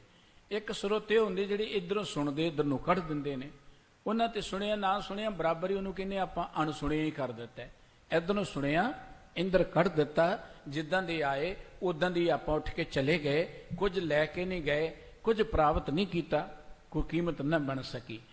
ਇੱਕ ਉਹ ਨੇ ਜਿਹੜੇ ਇੱਧਰੋਂ ਸੁਣਦੇ ਨੇ ਤੇ ਮੂੰਹ ਦੇ ਰਾਹੀਂ ਕੱਢਦੇ ਨੇ, ਇੱਥੋਂ ਸੁਣ ਲਿਆ, ਕੁਝ ਵਸਾ ਲਿਆ ਅੰਦਰ, ਫਿਰ ਮੇਰੇ ਵਰਗੇ ਅਣਜਾਣ ਜੇ ਬੰਦੇ ਨੂੰ ਘੇਰ ਲਿਆ ਕਿ ਤੁਹਾਨੂੰ ਇਹ ਕੁਝ ਆਉਂਦਾ ਨਹੀਂ ਆਉਂਦਾ, ਤੇ ਕਹਿਣ ਲੱਗੇ ਗਿਆਨੀ ਬਣੇ ਫਿਰਦੇ, ਆਉਂਦਾ ਹੀ ਕੁਝ ਨਹੀਂ ਹੈ। ਇੱਧਰੋਂ ਸੁਣਿਆ ਤੇ ਇੱਧਰ ਨੂੰ ਕੱਢਤਾ, ਲੋਕਾਂ ਨਾਲ ਚਰਚਾ ਕਰਦੇ ਰਹੇ, ਲੋਕਾਂ ਨੂੰ ਨੀਵੀਆਂ ਦਰਸਾਉਣ ਦੇ ਲਈ, ਲੋਕਾਂ 'ਚ ਆਪਣਾ ਮਾਣ ਬਣਾਉਣ ਦੇ ਲਈ ਗੱਲਾਂ ਬਾਤਾਂ ਕਰਦੇ ਰਹੇ। ਕਹਿੰਦੇ ਥੋੜੀ ਜਿਹੀ ਕੀਮਤ ਹੈ ਪਰ ਬਹੁਤੀ ਜ਼ਿਆਦਾ ਨਹੀਂ, ਕੁਝ ਹੈ ਥੋੜੀ ਜਿਹੀ ਕੀਮਤ। ਔਰ ਤੀਸਰੀ ਮੂਰਤ ਦਾ ਅਰਥ ਇਹ ਹੈ ਕਿ ਕੰਨਾਂ ਰਾਹੀਂ ਸੁਣਿਆ ਤੇ ਅੰਦਰ ਹੀ ਵਸ ਗਿਆ। ਜਿਸ ਮਨੁੱਖ ਦੇ ਅੰਦਰ ਵਸ ਗਿਆ ਉਹਦੀ ਤੇ ਕੀਮਤ ਹੀ ਕੋਈ ਨਹੀਂ ਹੈ। ਇਸ ਕਰਕੇ ਸਤਿਗੁਰੂ ਜੀ ਕਹਿੰਦੇ ਜੇ ਅਸੀਂ ਸੁਣ ਲਈਏ, ਕਿਉਂਕਿ ਸੁਣਨਾ ਨਹੀਂ ਆਉਂਦਾ ਸਾਨੂੰ, ਜਦੋਂ ਸੁਣਨਾ ਆ ਜਾਏ ਫਿਰ ਸਾਨੂੰ ਬੋਲਣਾ ਵੀ ਆ ਜਾਏਗਾ। ਸਾਡੇ ਬੋਲਣ ਦੇ ਨਾਲ ਇਹ ਜਿੰਨੇ ਰੌਲੇ ਰੱਪੇ ਨੇ ਬੋਲਣ ਤੋਂ ਖੜੇ ਹੁੰਦੇ ਨੇ, ਜਿੰਨੇ ਝਗੜੇ ਨੇ ਬੋਲਣ ਤੋਂ ਖੜੇ ਹੁੰਦੇ ਨੇ। ਘਰਾਂ ਦੇ ਝਗੜੇ ਨੇ, ਸਮਾਜ ਦੇ ਝਗੜੇ ਨੇ, ਕੌਮਾਂ ਦੇ ਝਗੜੇ ਨੇ, ਮੁਲਕਾਂ ਦੇ ਝਗੜੇ ਨੇ, ਬੋਲ ਚਾਲ ਤੋਂ ਹੀ ਖੜੇ ਹੁੰਦੇ ਨੇ। ਮਾੜਾ ਬੋਲ ਬੋਲਦਾ ਗੁੱਸਾ ਆ ਜਾਂਦਾ। ਵੱਡੇ ਵੱਡੇ ਜੰਗ ਜਿਹੜੇ ਨੇ ਮਹਾਭਾਰਤ ਵਰਗੇ, ਉਹ ਬੋਲ ਚਾਲ ਤੋਂ ਸ਼ੁਰੂ ਹੋਏ। ਦ੍ਰੋਪਦੀ ਨੇ ਤਾਨਾ ਮਾਰ ਦਿੱਤਾ ਦੁਰਯੋਧਨ ਨੂੰ, ਉੱਥੋਂ ਜੰਗ ਦੀ ਗੱਲ ਸ਼ੁਰੂ ਹੋ ਗਈ। ਬੋਲ ਚਾਲ ਤੋਂ ਸ਼ੁਰੂ ਹੁੰਦੇ ਨੇ। ਜੇ ਸਾਨੂੰ ਸੁਣਨਾ ਆ ਜਾਏ ਫਿਰ ਸਾਨੂੰ ਬੋਲਣਾ ਆ ਜਾਏਗਾ। ਸਤਿਗੁਰੂ ਜੀ ਕਹਿੰਦੇ ਕਿਤੇ ਨਾਮ ਨੂੰ ਸੁਣ ਲਈਏ, ਨਾਮ ਵਿੱਚ ਸਾਡੀ ਸੁਰਤ ਜੁੜ ਜਾਏ, ਨਾ ਇਹ ਸੁਣੀਏ ਸੰਤੋਖ ਹੋਏ, ਸਾਡੇ ਅੰਦਰ ਸੰਤੋਖ ਪੈਦਾ ਹੋਏਗਾ। ਆ ਮਾਇਆ ਦੀ ਗੱਲ ਕਰਦੇ ਹਾਂ ਆਪਾਂ ਕਿ ਮਾਇਆ ਚਾਹੀਦੀ ਹੈ, ਮਾਇਆ ਦੀ ਖਾਤਰ ਅਸੀਂ ਦੌੜ ਭੱਜ ਕਰਦੇ ਹਾਂ, ਮਾਇਆ ਦੀ ਖਾਤਰ ਸੇਵ ਕਰਤ ਜਨ ਜਨ ਕੀ ਵਾਲੀ ਸਾਡੀ ਗੱਲ ਬਣੀ ਬੈਠੀ, ਮੁਥਾਜ ਬਣ ਜਾਂਦੇ ਹਾਂ। ਸਤਿਗੁਰੂ ਜੀ ਕਹਿੰਦੇ ਮਾਇਆ ਤੁਹਾਡੇ ਚਰਨਾਂ ਦੀ ਸੇਵਾ ਕਰੇਗੀ। ਆ ਕੇ ਕਬਲਾ ਚਰਨ ਤੇ ਆਵੇ, ਇਹ ਮਾਇਆ ਤੁਹਾਡੇ ਚਰਨਾਂ ਨੂੰ ਸਾਫ਼ ਕਰੇਗੀ, ਆ ਕੇ ਚਰਨਾਂ ਦੀ ਦਾਸੀ ਬਣ ਜਾਏਗੀ। ਪਰ ਕਦੋਂ? ਜੇ ਸਾਨੂੰ ਨਾਮ ਸੁਣਨਾ ਆ ਜਾਏ, ਜੇ ਸਾਡੀ ਸੁਰਤ ਨਾਮ ਵਿੱਚ ਜੁੜ ਜਾਏ। ਸਤਿਗੁਰੂ ਸਾਹਿਬ ਜੀ ਕਹਿੰਦੇ ਗੁਰਮਤੀ ਨਾਉ ਪਾਈਐ ਨਾਨਕ ਗੁਣ ਗਾਵੇ। ਇਹ ਨਾਮ ਕਿਸੇ ਪਾਸੋਂ ਨਹੀਂ ਸੁਣਨਾ। ਦੇਖੋ ਕਿਸੇ ਨੇ ਕੰਨ 'ਚ ਫੂਕ ਮਾਰੀ, ਇਹ ਨਾਮ ਸੁਣਨਾ ਨਹੀਂ ਹੈ। ਇੱਥੇ ਨਾਮ ਸੁਣਨ ਦਾ ਅਰਥ ਹੈ ਕਿ ਤੁਸੀਂ ਪ੍ਰਮਾਤਮਾ ਦਾ ਸਿਮਰਨ ਕਰਦੇ ਹੋ ਨਾ, ਤੁਹਾਡੀ ਸੁਰਤ ਪ੍ਰਮਾਤਮਾ ਦੇ ਸਿਮਰਨ 'ਚ ਹੋਏ। ਕਈ ਵਾਰੀ ਅਸੀਂ ਜੋ ਬੋਲਦੇ ਉਹਨੂੰ ਆਪ ਸੁਣਦੇ ਹੀ ਨਹੀਂ, ਦੂਜਿਆਂ ਨੂੰ ਸੁਣਾਉਣ ਲਈ ਬੋਲਦੇ ਹਾਂ। ਸਤਿਗੁਰੂ ਜੀ ਕਹਿੰਦੇ ਜੋ ਤੁਸੀਂ ਵਾਹਿਗੁਰੂ ਦਾ ਸਿਮਰਨ ਕਰ ਰਹੇ ਹੋ, ਰੱਬ ਦੀ ਬੰਦਗੀ ਕਰ ਰਹੇ ਹੋ, ਤੁਹਾਡੀ ਸੁਰਤ ਨਾਮ ਵਿੱਚ ਹੋਣੀ ਚਾਹੀਦੀ ਹੈ। ਇਹ ਹੈ ਸੁਣਨਾ। ਜੇ ਕਿਤੇ ਸੁਣਨਾ ਆ ਜਾਏ, ਸਤਿਗੁਰੂ ਜੀ ਦੀ ਬਾਣੀ ਰੋਜ਼ ਪੜ੍ਹਦੇ ਹਾਂ, ਸੁਣਿਆ ਸਿਧ ਪੀਰ ਸੁਰਨਾਥ, ਸੁਣੇ ਧਰਤ ਬਲ ਆਕਾਸ਼, ਸੁਣੇ ਦੀਪ ਲੋ ਪਤਾਲ, ਸੁਣੇ ਪੋ ਨ ਸਕੇ ਕਾਲ, ਨਾਨਕ ਭਗਤਾਂ ਸਦਾ ਵਿਗਾਸ, ਸੁਣੇ ਦੁੱਖ ਪਾਪ ਕਾ ਨਾਸ। ਕਿੰਨੀਆਂ ਬਰਕਤਾਂ ਨੇ ਸੁਣਦੀਆਂ ਕਿ ਸੁਣਿਆ ਤੁਹਾਡੀ ਜ਼ਿੰਦਗੀ 'ਚੋਂ ਦੁੱਖ ਪਾਪ ਹੀ ਖਤਮ ਹੋ ਜਾਣਗੇ। ਤੁਸੀਂ ਈਸ਼ਵਰ ਬ੍ਰਹਮਾ ਇੰਦ ਦੀ ਪਦਵੀ ਤੇ ਪਹੁੰਚ ਜਾਓਗੇ, ਸਿੱਧ ਜਗੀ ਜਤੀ ਜੋਗੀ ਬਣ ਜਾਓਗੇ। ਭਾਵ ਕਿ ਜੋ ਕੁਝ ਉਹ ਪ੍ਰਾਪਤ ਕਰਨ ਲਈ ਜਿਨੇ ਜਿਨੇ ਵੱਡੇ ਯਤਨ ਕਰਦੇ ਨੇ, ਤੁਸੀਂ ਕੇਵਲ ਸੁਣ ਲਓ, ਤੁਸੀਂ ਆਪਣੇ ਆਪ ਹੀ ਉਹਨਾਂ ਵਰਗੇ ਬਣ ਜਾਣਾ। ਤੁਹਾਨੂੰ ਕੋਈ ਜੰਗਲਾਂ 'ਚ ਜਾਣ ਦੀ ਲੋੜ ਨਹੀਂ, ਤੁਹਾਨੂੰ ਕੋਈ ਤਪ ਕਰਨ ਦੀ ਲੋੜ ਨਹੀਂ। ਤੇ ਗੁਰਬਾਣੀ ਤਾਂ ਸਾਨੂੰ ਕਹਿੰਦੀ ਜਦੋਂ ਵੀ ਸਤ ਸੰਗਤ ਚ ਆਓ ਸੁਣੋ, ਧਿਆਨ ਦੇ ਕੇ ਸੁਣੋ, ਇਕਾਗਰ ਚਿੱਤ ਹੋ ਕੇ ਸੁਣੋ।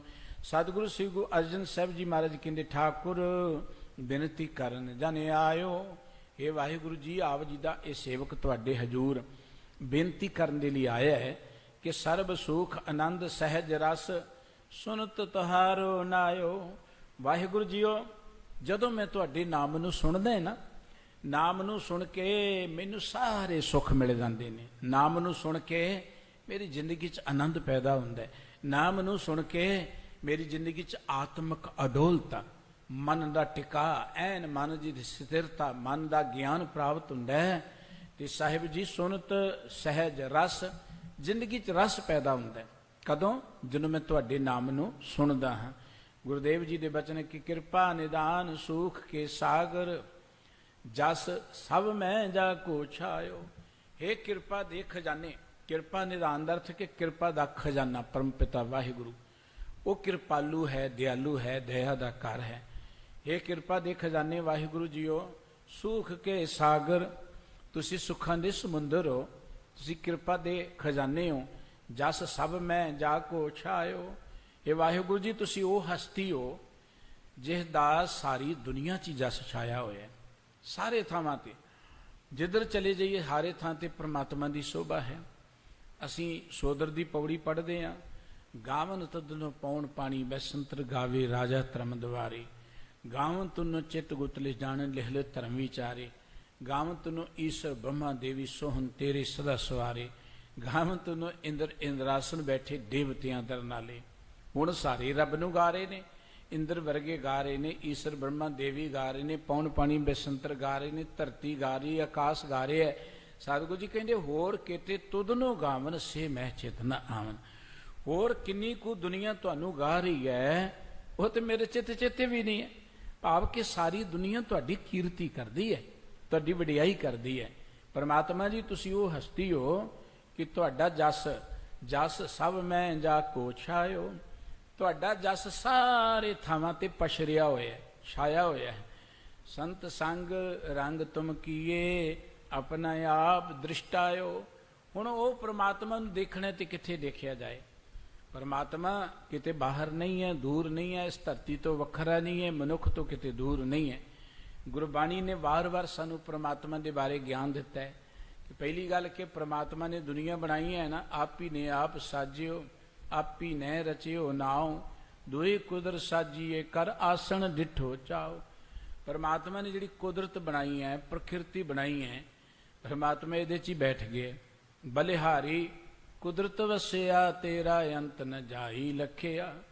ਉਹ ਪ੍ਰਮਾਤਮਾ ਕੁਦਰਤ ਨੂੰ ਬਣਾ ਕੇ ਵਿੱਚ ਵਸ ਗਿਆ, ਕੁਦਰਤ ਕਰਕੇ ਵਸਿਆ ਸੋਏ। ਗੁਰਬਾਣੀ ਕਹਿੰਦੀ ਇਹ ਜਗ ਸੱਚੇ ਕੀ ਹੈ ਕੋਠੜੀ, ਸੱਚੇ ਕਾ ਵਿੱਚ ਵਾਸ। ਪਰਮਾਤਮਾ ਨੂੰ ਦੇਖਣਾ ਤੇ ਪਰਮਾਤਮਾ ਦੇ ਸਾਰੇ ਥਾਵਾਂ ਤੇ ਹੈ, ਸਮੁੱਚੀ ਦੁਨੀਆ 'ਚ ਹੈ। ਤੇ ਅਗਲੀ ਗੱਲ, ਜੇ ਪਰਮਾਤਮਾ ਨੂੰ ਸਮੁੱਚੀ ਦੁਨੀਆ 'ਚੋਂ ਦੇਖਣਾ ਹੈ, ਉਹਦੇ ਲਈ ਦ੍ਰਿਸ਼ਟੀ ਹੋਣੀ ਚਾਹੀਦੀ ਹੈ। ਦੇਖੋ ਕੋਈ ਵੀ ਆਪਾਂ ਚੀਜ਼ ਪ੍ਰਾਪਤ ਕਰਨੀ ਹੈ ਨਾ, ਉਹਨੂੰ ਪ੍ਰਾਪਤ ਕਰਨ ਦੀ ਐਜੂਕੇਸ਼ਨ ਕਿਸੇ ਆਪਾਂ ਅਦਾਰੇ ਤੋਂ ਲੈਨੇ ਆ ਨਾ।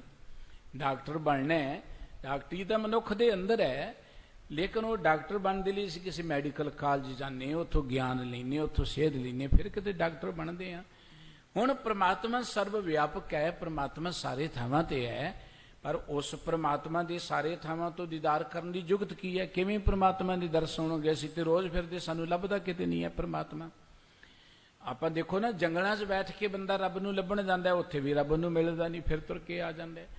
ਹੁਣ ਉਸ ਪਰਮਾਤਮਾ ਦੇ ਦੀਦਾਰ ਸਾਨੂੰ ਸਾਰੇ ਥਾਵਾਂ ਤੋਂ ਹੋ ਸਕਣ, ਉਹਦੇ ਲਈ ਅਸੀਂ ਕੀ ਕਰੀਏ ਜਾਂ ਉਹਦੇ ਲਈ ਕੀ ਢੰਗ ਤਰੀਕਾ ਹੈ? ਸਤਿਗੁਰੂ ਜੀ ਕਹਿੰਦੇ ਉਹਦੇ ਲਈ ਤਰੀਕਾ ਇਹ ਹੈ, ਸੰਤ ਸੰਗ ਰੰਗ ਤੁਮ ਕੀਏ ਆਪਣੇ ਆਪ ਦ੍ਰਿਸ਼ਟਾਇਓ। ਪਰਮਾਤਮਾ ਜੀ, ਤੁਸੀਂ ਜਿੱਥੇ ਸਤ ਸੰਗਤ ਹੈ ਨਾ, ਉੱਥੇ ਆ ਕੇ ਤੁਸੀਂ ਪ੍ਰਗਟ ਹੁੰਦੇ ਹੋ। ਗੁਰਬਾਣੀ ਕਹਿੰਦੀ ਵਿੱਚ ਸੰਗਤ ਹਰ ਪ੍ਰਭ ਵਸੈ ਜੀਓ। ਸੰਗਤ ਵਿੱਚ ਪਰਮਾਤਮਾ ਵਸਦਾ ਹੈ। ਇਵੇਂ ਕਹਿ ਲਓ, ਇਹ ਸਾਧ ਸੰਗਤ ਉਹ ਸਥਾਨ ਹੈ ਜਿੱਥੇ ਪਰਮਾਤਮਾ ਪ੍ਰਗਟ ਤੌਰ ਤੇ ਵਸਦਾ ਹੈ, ਨਿਵਾਸ ਰੱਖਦਾ ਹੈ। ਹੁਣ ਇਹ ਤੇ ਭਾਵਨਾ ਦੀ ਲੋੜ ਹੈ ਨਾ। ਜੇ ਤੇ ਅਸੀਂ ਇਹ ਭਾਵਨਾ ਲੈ ਕੇ ਆਵਾਂਗੇ, ਫਿਰ ਤੇ ਸਾਨੂੰ ਉਹ ਪਰਮਾਤਮਾ ਦੇ ਦੀਦਾਰ ਹੋਣਗੇ। ਹੁਣ ਭਾਵਨਾ ਭਾਗਾਂ ਵਾਲਿਆਂ ਦੀ ਹੈ ਪ੍ਰਮਾਤਮਾ ਨਾਲ ਜੁੜਨ ਦੇ ਲਈ। ਨਹੀਂ ਤੇ ਆਪਾਂ ਦੇਖਦੇ ਹਰ ਕਿਸੇ ਦਾ ਆਪੋ ਆਪਣੇ ਮਨ ਦੀ ਅਵਸਥਾ ਹੈ, ਵੱਖੋ ਵੱਖਰੀ ਅਵਸਥਾ ਹੈ। ਸਤਿਗੁਰੂ ਜੀ ਕਹਿੰਦੇ ਸੰਤ ਸੰਗ ਰੰਗ ਪ੍ਰਮ ਤੁਮ ਕੀਓ। ਰੰਗ ਦਾ ਅਰਥ ਹੈ ਆਪਣੀ ਚੋਜ ਕਰਨਾ। ਵਾਹਿਗੁਰੂ ਜੀ ਤੁਸੀਂ ਸਤ ਸੰਗਤ ਵਿੱਚ ਸੰਤ ਜਿੱਥੇ ਰੱਬ ਦੇ ਪਿਆਰੇ ਬੈਠੇ ਨੇ, ਸੰਤ ਜਨ ਬੈਠੇ ਨੇ, ਉਹਨਾਂ ਦੀ ਸੰਗਤ ਵਿੱਚ ਆਪਣੇ ਰੰਗ ਪ੍ਰਗਟ ਕਰਦੇ ਹੋ, ਆਪਣੀ ਚੋਜ ਤੁਸੀਂ ਕਰਦੇ ਹੋ। ਗੁਰਬਾਣੀ ਨੇ ਜੋ ਸੰਤ ਹੈ ਨਾ, ਸੰਤ ਉਹਦੇ ਪ੍ਰਥਾਏ ਗੱਲ ਕਿ ਸੰਤ ਅਨੰਤ ਹੈ ਭੇਦ ਨਹੀਂ। ਸੰਤ ਵਿੱਚ ਤੇ ਅਨੰਤ ਵਿੱਚ ਕੋਈ ਭੇਦ ਨਹੀਂ, ਪਰ ਹੋਏ ਉਹ ਹਰ ਕਾ ਸੰਤ। ਪਹਿਲੀ ਗੱਲ, ਜੋ ਹਰ ਕਾ ਸੰਤ ਹੈ ਨਾ ਉਹ ਅਡੰਬਰ ਨਹੀਂ ਕਰਦਾ। ਹਰ ਕਾ ਸੰਤ ਜਿਹੜਾ ਹੈ ਉਹ ਆਪਣਾ ਆਪ ਦਰਸਾਉਂਦਾ ਹੀ ਨਹੀਂ ਹੈ, ਉਹ ਤੇ ਬੜਾ ਵਾਹਿਗੁਰੂ ਜੀ ਦੇ ਰੰਗ 'ਚ ਮਸਤ ਰਹਿੰਦਾ ਹੈ। ਗੁਰਬਾਣੀ ਵਿੱਚ ਸਤਿਗੁਰੂ ਜੀ ਨੇ ਬਚਨ ਕਹੇ ਨੇ ਕਿ ਜਿਹੜੇ ਰੱਬ ਦੇ ਪਿਆਰ ਜੁੜੇ ਨੇ ਉਹ ਭੇਤ ਨਾ ਕਿਸੇ ਦੇਣ, ਆਪਣਾ ਭੇਤ ਪ੍ਰਗਟ ਹੀ ਨਹੀਂ ਕਰਦੇ, ਆਨੰਦ ਵਿੱਚ ਜੁੜੇ ਰਹਿੰਦੇ ਨੇ। ਤੇ ਜਿਹੜੇ ਪ੍ਰਗਟ ਕਰਦੇ ਉਹ ਹਰ ਕੇ ਸੰਤ ਹੀ ਨਹੀਂ ਹੈ, ਅਡੰਬਰ ਹੈ। ਚਾਈਨਾ ਦਾ ਇੱਕ ਵਿਦਵਾਨ ਕਹਿੰਦਾ ਹੈ ਕਿ ਜਿਹੜੇ ਲੋਕ ਕਹਿੰਦੇ ਕਿ ਅਸੀਂ ਜਾਣ ਲਿਆ, ਉਹਨੇ ਕੁਝ ਨਹੀਂ ਜਾਣਿਆ, ਤੇ ਜਿਹੜੇ ਕਹਿੰਦੇ ਅਸੀਂ ਕੁਝ ਨਹੀਂ ਜਾਣਿਆ, ਜਿਹੜੇ ਜਾਣ ਲੈਂਦੇ ਨੇ ਉਹ ਕਹਿੰਦੇ ਅਸੀਂ ਕੁਝ ਨਹੀਂ ਜਾਣਿਆ, ਜਿਹੜੇ ਨਹੀਂ ਜਾਣਦੇ ਉਹ ਕਹਿੰਦੇ ਅਸੀਂ ਬਹੁਤ ਕੁਝ ਜਾਣਦੇ ਹਾਂ। ਜਿਹੜੇ ਰੱਬ ਦੇ ਪਿਆਰ ਜੁੜ ਜਾਂਦੇ ਉਹ ਅਡੰਬਰ ਨਹੀਂ ਕਰਦੇ। ਦੇਖੋ ਜੋ ਵੀ ਅਸੀਂ ਅਡੰਬਰ ਕਰਦੇ ਹਾਂ, ਕਾਹਦੇ ਲਈ ਕਰਦੇ ਹਾਂ? ਕਿ ਦੁਨੀਆ ਸਾਨੂੰ ਵਧੀਆ ਕਹੇ। ਉਹ ਦੁਨੀਆ ਸਾਨੂੰ ਮੱਥੇ ਟੇਕਦੀ ਹੈ, ਵਧੀਆ ਕਹਿੰਦੀ, ਸਾਨੂੰ ਉਹਦੇ 'ਚੋਂ ਇੱਕ ਰਸ ਮਿਲਦਾ ਹੈ, ਸਾਨੂੰ ਉਹਦੇ 'ਚੋਂ ਇੱਕ ਸੁੱਖ ਜਿਹਾ, ਸਕੂਨ ਜਿਹਾ ਮਹਿਸੂਸ ਹੁੰਦਾ ਹੈ। ਦੁਨੀਆ ਸਾਡੀ ਸੁਭਾ ਹੋਏ, ਦੁਨੀਆ ਸਾਡੀ ਇੱਜ਼ਤ ਹੋਏ। ਕੋਈ ਧਰਮ ਦੀ ਦੁਨੀਆ ਰਾਹੀਂ ਆਪਣੀ ਇੱਜ਼ਤ ਬਣਾਉਣਾ ਚਾਹੁੰਦਾ ਹੈ, ਕੋਈ ਧਨ ਦੌਲਤ ਕਮਾ ਕੇ ਆਪਣੀ ਇੱਜ਼ਤ ਤੇ ਵਡਿਆਈ ਚਾਹੁੰਦਾ ਹੈ। ਸੁੱਖ ਤੇ ਸ਼ੋਭਾ ਹਰ ਕੋਈ ਚਾਹੁੰਦਾ ਹੈ ਨਾ, ਔਰ ਮਿਹਨਤ ਕਰਕੇ ਸੁੱਖ ਤੇ ਸ਼ੋਭਾ ਮਾਣੀ ਜਾਏ ਉਹ ਤੇ ਮੁਬਾਰਕ ਹੈ। ਪਰ ਕਈ ਮਿਹਨਤ ਨਹੀਂ ਕਰ ਸਕਦੇ, ਉਹ ਪਖੰਡ ਕਰਕੇ ਚਾਹੁੰਦੇ ਸਾਡੀ ਸ਼ੋਭਾ ਬਣ ਜਾਏ, ਅਡੰਬਰ ਕਰਕੇ ਚਾਹੁੰਦੇ ਸਾਡੀ ਸ਼ੋਭਾ ਬਣ ਜਾਏ। ਪਰ ਗੁਰਬਾਣੀ ਕਹਿੰਦੀ ਜਦੋਂ ਕੋਈ ਰੱਬ ਦੇ ਪਿਆਰ ਜੁੜ ਜਾਂਦਾ ਹੈ ਨਾ, ਉਹਨੂੰ ਮਿਲੇ ਸੂਖ ਨਾਮ ਹਰ ਸ਼ੋਭਾ। ਉਹਨੂੰ ਨਾਮ ਦੇ ਰਾਹੀਂ ਸ਼ੋਭਾ ਵੀ ਮਿਲਦੀ ਹੈ, ਸੁੱਖ ਵੀ ਮਿਲਦਾ ਹੈ, ਪਰ ਉਹ ਅਡੰਬਰ ਨਹੀਂ ਕਰਦਾ, ਆਪਣੇ ਰਸ ਰੰਗ ਵਿੱਚ ਹਮੇਸ਼ਾ ਜੁੜਿਆ ਰਹਿੰਦਾ ਹੈ। ਸਾਹਿਬ ਜੀ ਕਹਿੰਦੇ ਸੰਤ ਸੰਗ ਰੰਗ ਤੁਮ ਕੀਏ। ਵਾਹਿਗੁਰੂ ਜੀ ਤੁਸੀਂ ਸੰਤ ਜਨ ਜਿਹੜੇ ਨੇ ਤੁਹਾਡੇ, ਉਹਨਾਂ ਦੀ ਸੰਗਤ ਵਿੱਚ, ਸਤ ਸੰਗਤ ਵਿੱਚ ਆਪਣੀ ਚੋਜ ਪ੍ਰਗਟ ਕਰਦੇ ਹੋ, ਆਪਣਾ ਆਪ ਦ੍ਰਿਸ਼ਟਾਇਓ, ਤੁਸੀਂ ਉੱਥੇ ਆਪਣਾ ਆਪ ਦਰਸਾਉਂਦੇ ਹੋ। ਜੇ ਰੱਬ ਦੇ ਦੀਦਾਰ ਕਰਨੇ ਨੇ, ਗੁਰਬਾਣੀ ਕਹਿੰਦੀ ਫਿਰ ਸਤ ਸੰਗਤ ਦੇ ਰਾਹੀਂ ਤੁਹਾਨੂੰ ਉਹਦੇ ਦਰਸ਼ਨ ਦੀਦਾਰ ਹੋਣਗੇ। ਗੁਰੂ ਸਾਹਿਬ ਜੀ ਨੇ ਕਿਹਾ ਸੀ ਜੇ ਮੈਨੂੰ ਮਿਲਣਾ ਹੈ ਨਾ, ਸਤ ਸੰਗਤ ਵਿੱਚ ਆਓ, ਮੇਰਾ ਸਤ ਸੰਗਤ ਵਿੱਚ ਨਿਵਾਸ ਹੈ। ਗੁਰੂ ਨਾਨਕ ਸਾਹਿਬ ਜੀ ਦੇ ਬਚਨ ਸਨ, ਬਾਬਾ ਮੜੀ ਨਾ ਗੋਰ, ਗੁਰ ਅੰਗਦ ਕੇ ਹੀ ਹੈ ਮਾਏ, ਪੁਨ ਸਤ ਸੰਗਤ ਠੌਰ, ਨਿਸ ਦਿਨ ਵਾਸਾ ਮੈਂ ਕਰੂੰ। ਬਾਬਾ ਮੜੀਆਂ 'ਚ ਨਹੀਂ ਹੈ, ਕਬਰਾਂ 'ਚ ਨਹੀਂ ਹੈ, ਬਾਬਾ ਤੇ ਗੁਰੂ ਦੇ ਹਿਰਦੇ ਵਿੱਚ ਬੈਠਾ, ਸਤ ਸੰਗਤ ਵਿੱਚ ਬੈਠਾ, ਗੁਰੂ ਅੰਗਦ ਦੇਵ ਜੀ ਦੇ ਹਿਰਦੇ 'ਚ ਬੈਠਾ, ਸਤ ਸੰਗਤ 'ਚ ਬੈਠਾ। ਇਸ ਕਰਕੇ ਸਤਿਗੁਰੂ ਸਾਹਿਬ ਜੀ ਕਹਿੰਦੇ ਨੇ, ਹੇ ਵਾਹਿਗੁਰੂ ਜੀ ਸੰਤ ਸੰਗ ਰੰਗ ਤੁਮ ਕੀਏ, ਤੁਸੀਂ ਸਤ ਸੰਗਤ ਵਿੱਚ ਆ ਕੇ ਆਪਣੇ ਰੰਗ ਪ੍ਰਗਟ ਕਰਦੇ ਹੋ, ਆਪਣਾ ਆਪ ਦ੍ਰਿਸ਼ਟਾਇਓ, ਉੱਥੇ ਤੁਸੀਂ ਆਪਣਾ ਆਪ ਪ੍ਰਗਟ ਕਰਦੇ ਹੋ। ਭਾਵ ਜੇ ਤੁਹਾਡੇ ਦੀਦਾਰ ਕਰਨੇ ਹੋਣ ਤੇ ਸਤਿਪੁਰਖਾਂ ਦੀ ਸੰਗਤ ਵਿੱਚ ਆ ਜਾਓ। ਰੱਬ ਦੇ ਪਿਆਰੇ ਰੱਬ ਦਾ ਹੀ ਰੂਪ ਬਣ ਜਾਂਦੇ ਨੇ। ਹੁਣ ਰੱਬ ਹੈ ਕਿਹੋ ਜਿਹਾ? ਪਹਿਲੀ ਗੱਲ ਕਿ ਰੱਬ ਦਾ ਤੇ ਆਕਾਰ ਕੋਈ ਨਹੀਂ ਹੈ। ਗੁਰਬਾਣੀ ਕਹਿੰਦੀ ਰੂਪ ਨਾ ਰੇਖ ਨਾ ਰੰਗ ਕੇ ਛਿਤਰੇ ਹੋ ਗੁਣ ਤੇ ਪ੍ਰਭ ਭਿੰਨ। ਉਹਦਾ ਕੋਈ ਰੂਪ ਨਹੀਂ, ਰੰਗ ਨਹੀਂ, ਕੋਈ ਉਹਦਾ ਆਕਾਰ ਨਹੀਂ, ਉਹਦਾ ਕੋਈ ਸਰੂਪ ਨਹੀਂ। ਗੁਰੂ ਕੇ ਬਚਨ ਰੋਜ਼ ਪੜ੍ਹਦੇ, ਚੱਕਰ ਚਿਹਨ ਅਰ ਬਰਨ ਜਾਤ ਅਰ ਪਾਤ ਨਾ ਹਿੰਜੇ, ਰੂਪ ਰੰਗ ਅਰ ਰੇਖ ਭੇਖ ਕੋ ਕਹਿ ਨਾ ਸਕਤ ਕੇ। ਰੱਬ ਦਾ ਕੋ ਰੰਗ ਰੂਪ ਚੱਕਰ ਚਿਹਨ ਜਾਤ ਪਾਤ ਕੋ ਬਿਆਨ ਹੀ ਨਹੀਂ ਕਰ ਸਕਦਾ। ਹੁਣ ਸਤ ਸੰਗਤ ਵਿੱਚ ਰੱਬ ਕਿਵੇਂ ਪ੍ਰਗਟ ਹੁੰਦਾ? ਸਤ ਸੰਗਤ ਵਿੱਚ ਰੱਬ ਦੇ ਚੋਜ ਕਿਵੇਂ ਨਿਕਲਦੇ ਨੇ? ਰੱਬ ਕੀ ਹੈ? ਪਹਿਲੀ ਗੱਲ ਇਹ ਹੈ ਕਿ ਰੱਬ ਤਾਂ ਹੈ। ਅਕਸਰ ਅਸੀਂ ਕਹਿੰਦੇ ਹਾਂ ਕਿਸੇ ਬੰਦੇ ਨੂੰ ਦੇਖ ਕੇ ਇਹਦੇ ਬੰਦਾ ਰੱਬ ਰੂਪ ਹੀ ਹੈ, ਇਹ ਤਾਂ ਰੱਬ ਹੈ ਜੀ, ਰੱਬ ਵਰਗਾ ਹੀ ਹੈ। ਹੁਣ ਰੱਬ ਕਿਹੋ ਜਿਹਾ ਹੈ? ਉਹ ਨਿਰਮਾਣ ਹੈ, ਉਹਦੇ 'ਚ ਦਇਆ ਹੈ, ਉਹਦੇ 'ਚ ਪਿਆਰ ਹੈ, ਉਹਦੇ ਸੰਤੋਖ ਹੈ, ਉਹਦੇ ਸੇਵਾ ਭਾਵਨਾ ਹੈ, ਉਹਦੇ 'ਚ ਗੁਣ ਨੇ। ਉਹਦੇ ਗੁਣਾਂ ਕਰਕੇ ਅਸੀਂ ਕਹਿੰਦੇ ਤੇ ਰੱਬ ਵਰਗਾ ਹੀ ਹੈ। ਹੁਣ ਸਤ ਸੰਗਤ ਵਿੱਚ ਆ ਕੇ ਰੱਬ ਦੇ ਰੰਗ ਪ੍ਰਗਟ ਹੁੰਦੇ ਨੇ। ਸਤ ਸੰਗਤ ਵਿੱਚ ਆ ਕੇ ਇਦਾਂ ਰੱਬ ਦੇ ਰੰਗ ਪ੍ਰਗਟ ਹੁੰਦੇ ਨੇ ਕਿ ਜਦੋਂ ਅਸੀਂ ਸਤ ਸੰਗਤ ਵਿੱਚ ਆਉਂਦੇ ਹਾਂ ਸਾਡੇ ਅੰਦਰ ਸੰਤੋਖ ਪੈਦਾ ਹੁੰਦਾ ਹੈ। ਜਦੋਂ ਅਸੀਂ ਸਤ ਸੰਗਤ 'ਚ ਆਉਂਦੇ ਹਾਂ ਸਾਡੇ ਅੰਦਰ ਪਿਆਰ ਪੈਦਾ ਹੁੰਦਾ ਹੈ, ਸਾਡੇ ਅੰਦਰੋਂ ਈਰਖਾ ਨਫ਼ਰਤ ਖਤਮ ਹੋ ਜਾਂਦੀ ਹੈ। ਵਿਸਰ ਗਈ ਸਭ ਤਾਹਤ ਪਰਾਈ, ਜਬ ਤੇ ਸਾਧ ਸੰਗਤ ਮੋਹ ਪਾਈ, ਨਾ ਕੋ ਬੈਰੀ ਨਹੀਂ ਬੇਗਾਨਾ, ਸਗਲ ਸੰਗ ਹਮਕੋ ਬਨ ਆਈ। ਜਦੋਂ ਸਤ ਸੰਗਤ 'ਚ ਆਉਂਦੇ ਹਾਂ ਇੱਥੇ ਵਾਹਿਗੁਰੂ ਜੀ ਦੇ ਰੰਗ ਇੱਦਾਂ ਪ੍ਰਗਟ ਹੁੰਦੇ ਨੇ ਕਿ ਵਾਹਿਗੁਰੂ ਨਿਰਵੈਰ ਹੈ ਸਤ ਸੰਗਤ ਵਿੱਚ ਜੁੜਿਆ ਬੰਦਾ ਵੀ ਨਿਰਵੈਰ ਹੋ ਜਾਂਦਾ। ਉਹ ਜੁੜੇ ਸਤ ਸੰਗਤ 'ਚ, ਐਵੇਂ ਅਡੰਬਰ ਜਿਹਾ ਕਰਨਾ ਹੈ ਕਿ ਚਲੋ ਜੀ ਮੈਂ ਜਗੇੜਾ ਜਿਹਾ ਲਾਵਾਂ, ਉਹਦੀ ਗੱਲ ਨਹੀਂ ਹੈ। ਜੀ ਆਇਆਂ ਨੂੰ ਜਿਹੜਾ ਜਿੰਦਾ ਵੀ ਆਉਂਦਾ, ਉਹ ਜੁੜੇ ਸਤ ਸੰਗਤ ਵਿੱਚ, ਉਹਦੀ ਸੁਰਤ ਨਾਮ ਨਾਲ ਬਾਣੀ ਨਾਲ ਜੁੜ ਜਾਏ, ਤੇ ਜਿਹਦੀ ਸੁਰਤ ਵਿੱਚ ਬਾਣੀ ਵਸ ਜਾਏ ਉਹ ਤੇ ਨਿਰਵੈਰ ਹੋ ਜਾਂਦਾ ਹੈ। ਜਿਹਦੀ ਸੁਰਤ 'ਚ ਬਾਣੀ ਪ੍ਰਮਾਤਮਾ ਦਾ ਨਾਮ ਵਸ ਜਾਏ ਸੰਗਤ ਵਿੱਚ ਆ ਕੇ, ਉਹ ਤੇ ਨਿਰਭਉ ਹੋ ਜਾਂਦਾ ਹੈ। ਜਿਹਦੀ ਸੁਰਤ ਵਿੱਚ ਗੁਰੂ ਕੀ ਬਾਣੀ ਵਸ ਜਾਏ ਉਹ ਤੇ ਸੱਚ ਦੇ ਮਾਰਗ ਤੇ ਚੱਲਦਾ ਹੈ, ਉਹ ਤੇ ਮਨੁੱਖਤਾ ਦੀ ਸੇਵਾ ਕਰਦਾ ਹੈ। ਇਹ ਹੈ ਰੱਬ ਦੇ ਰੰਗ ਪ੍ਰਗਟ ਹੁੰਦੇ ਨੇ। ਸਤ ਸੰਗਤ ਵਿੱਚ ਆ ਕੇ ਮਨੁੱਖ ਪ੍ਰਮਾਤਮਾ ਦੇ ਪਿਆਰ ਜੁੜ ਜਾਂਦਾ ਹੈ। ਬਾਬਾ ਰਵਿਦਾਸ ਸਾਹਿਬ ਜੀ ਨੇ ਕਿਹਾ ਸੀ, ਸਾਧ ਸੰਗਤ ਬਿਨ ਭਾਉ ਨਹੀਂ ਉਪਜੈ, ਭਾਵ ਬਿਨ ਭਗਤ ਨਾ ਹੋਏ ਤੇਰੀ। ਭਾਵ ਦਾ ਅਰਥ ਪਿਆਰ। ਪਿਆਰ ਜਿਹੜਾ ਹੈ ਉਹ ਅੱਖੀਆਂ ਮੀਟੀਆਂ ਨਹੀਂ ਮਿਲੇਗਾ। ਪਿਆਰ ਕਿਤੇ ਕਬਰਾਂ ਤੇ ਮੱਥੇ ਟੇਕਿਆਂ ਨਹੀਂ ਮਿਲੇਗਾ। ਪਿਆਰ ਕਿਤੇ ਨਹੀਂ ਕਿ ਫਿਰ ਤੁਰ ਲਓ ਤੀਰਥਾਂ ਦਾ ਰਟਨ ਕਰ ਲਓ ਪਿਆਰ ਮਿਲ ਜਾਏਗਾ, ਨਹੀਂ ਮਿਲੇਗਾ। ਪਿਆਰ ਮਿਲੇਗਾ ਸਤ ਸੰਗਤ ਵਿੱਚ ਆ ਕੇ। ਇਸ ਕਰਕੇ ਸਤਿਗੁਰੂ ਸਾਹਿਬ ਜੀ ਕਹਿੰਦੇ, ਸੰਤ ਸੰਗ ਰੰਗ ਤੁਮ ਕੀਏ, ਆਪਣਾ ਆਪ ਦ੍ਰਿਸ਼ਟਾਇਓ। ਮਹਾਰਾਜ ਜੀ, ਸੰਤ ਜਨਾਂ ਦੀ ਸੰਗਤ, ਸਤ ਸੰਗਤ ਵਿੱਚ ਆ ਕੇ ਮੈਂ ਦੇਖਿਆ ਇੱਥੇ ਤੁਹਾਡੇ ਰੰਗ ਪ੍ਰਗਟ ਹੋ ਰਹੇ ਨੇ, ਤੁਹਾਡੇ ਚੋਜ ਪ੍ਰਗਟ ਹੋ ਰਹੇ ਨੇ। ਇੱਥੇ ਤੁਸੀਂ ਆਪਣਾ ਆਪ ਦਰਸਾ ਦਿੰਦੇ ਹੋ ਆਪਣਾ ਭਾਵ। ਇੱਥੇ ਆ ਕੇ ਤੁਹਾਡੇ ਦੀਦਾਰ ਹੁੰਦੇ ਨੇ।